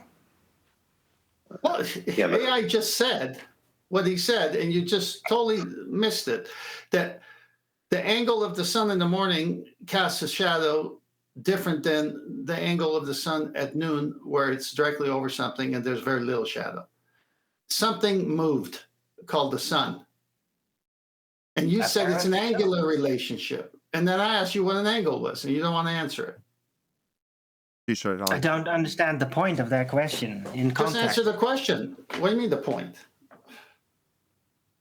What's an angle? How do you get an angular relationship to something? What is that, Arwin? It's geometric. It's just, dude, I don't know how to answer Did you say that. geometric?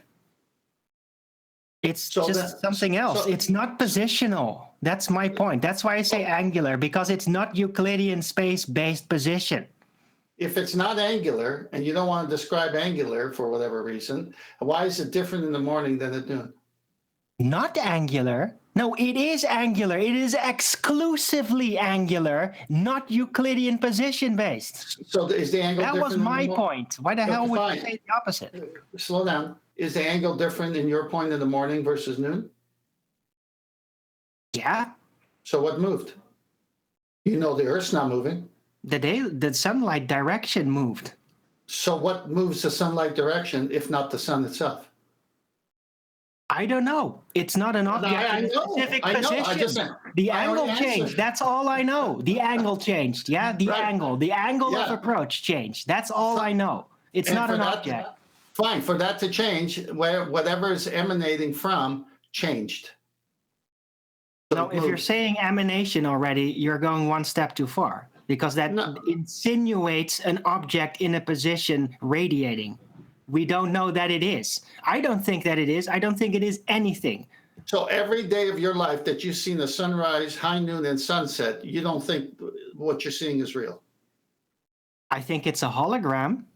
And I think that there is light arriving in very specific angular relations. Yeah, it's arriving. Interesting hologram I could set a fire to, huh? Using a magnifying glass. Or get a suntan. That's right. From a hologram. Yeah, it is. Interesting. Yeah.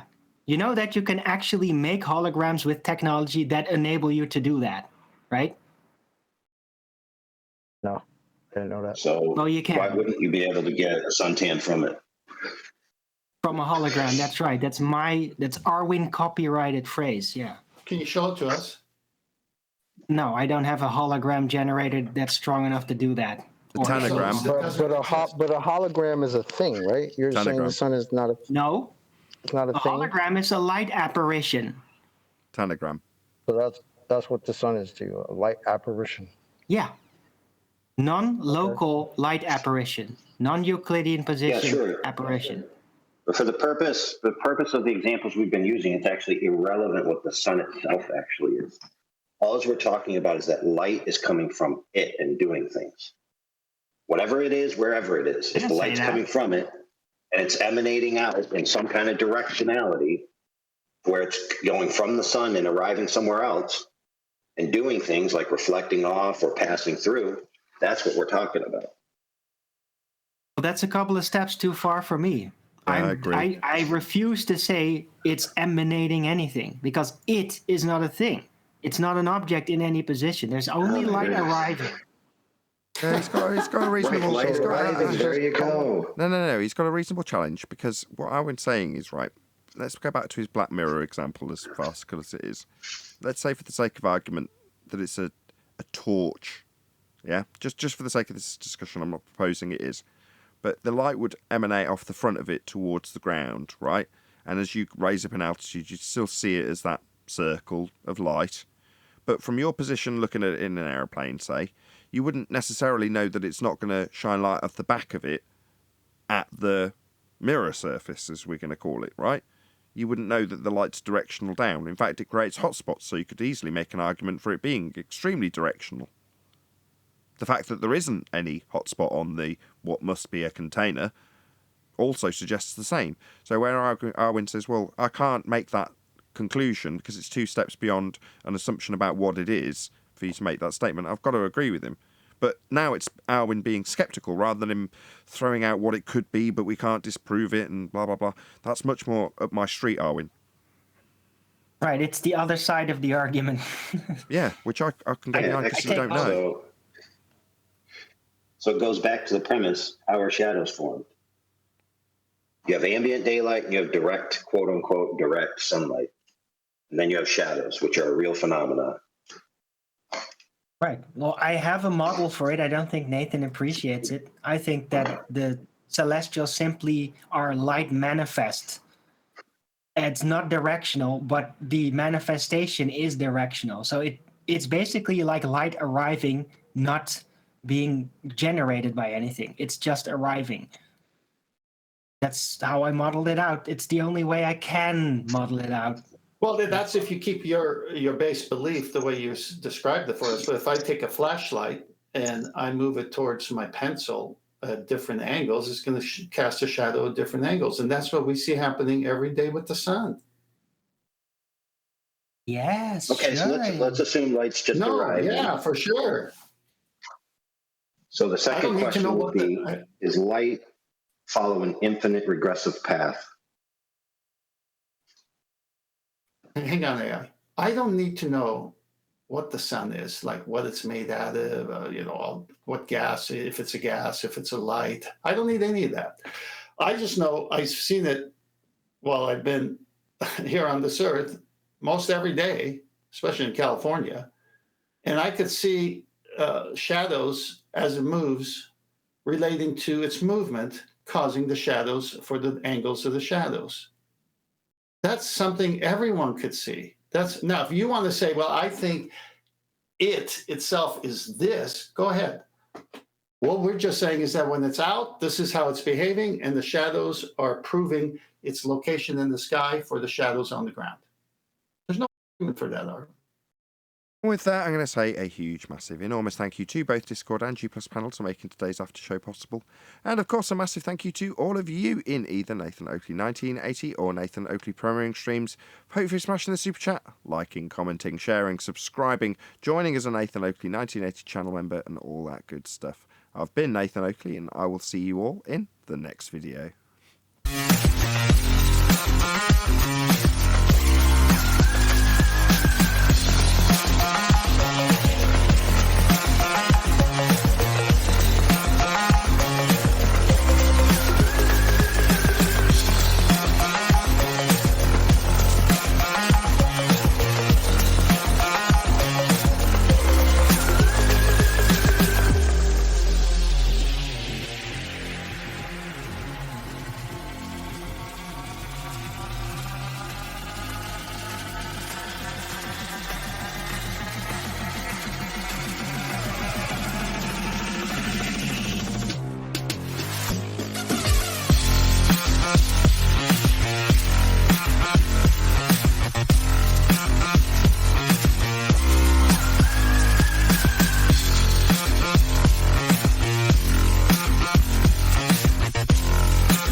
What a day! What a lovely day!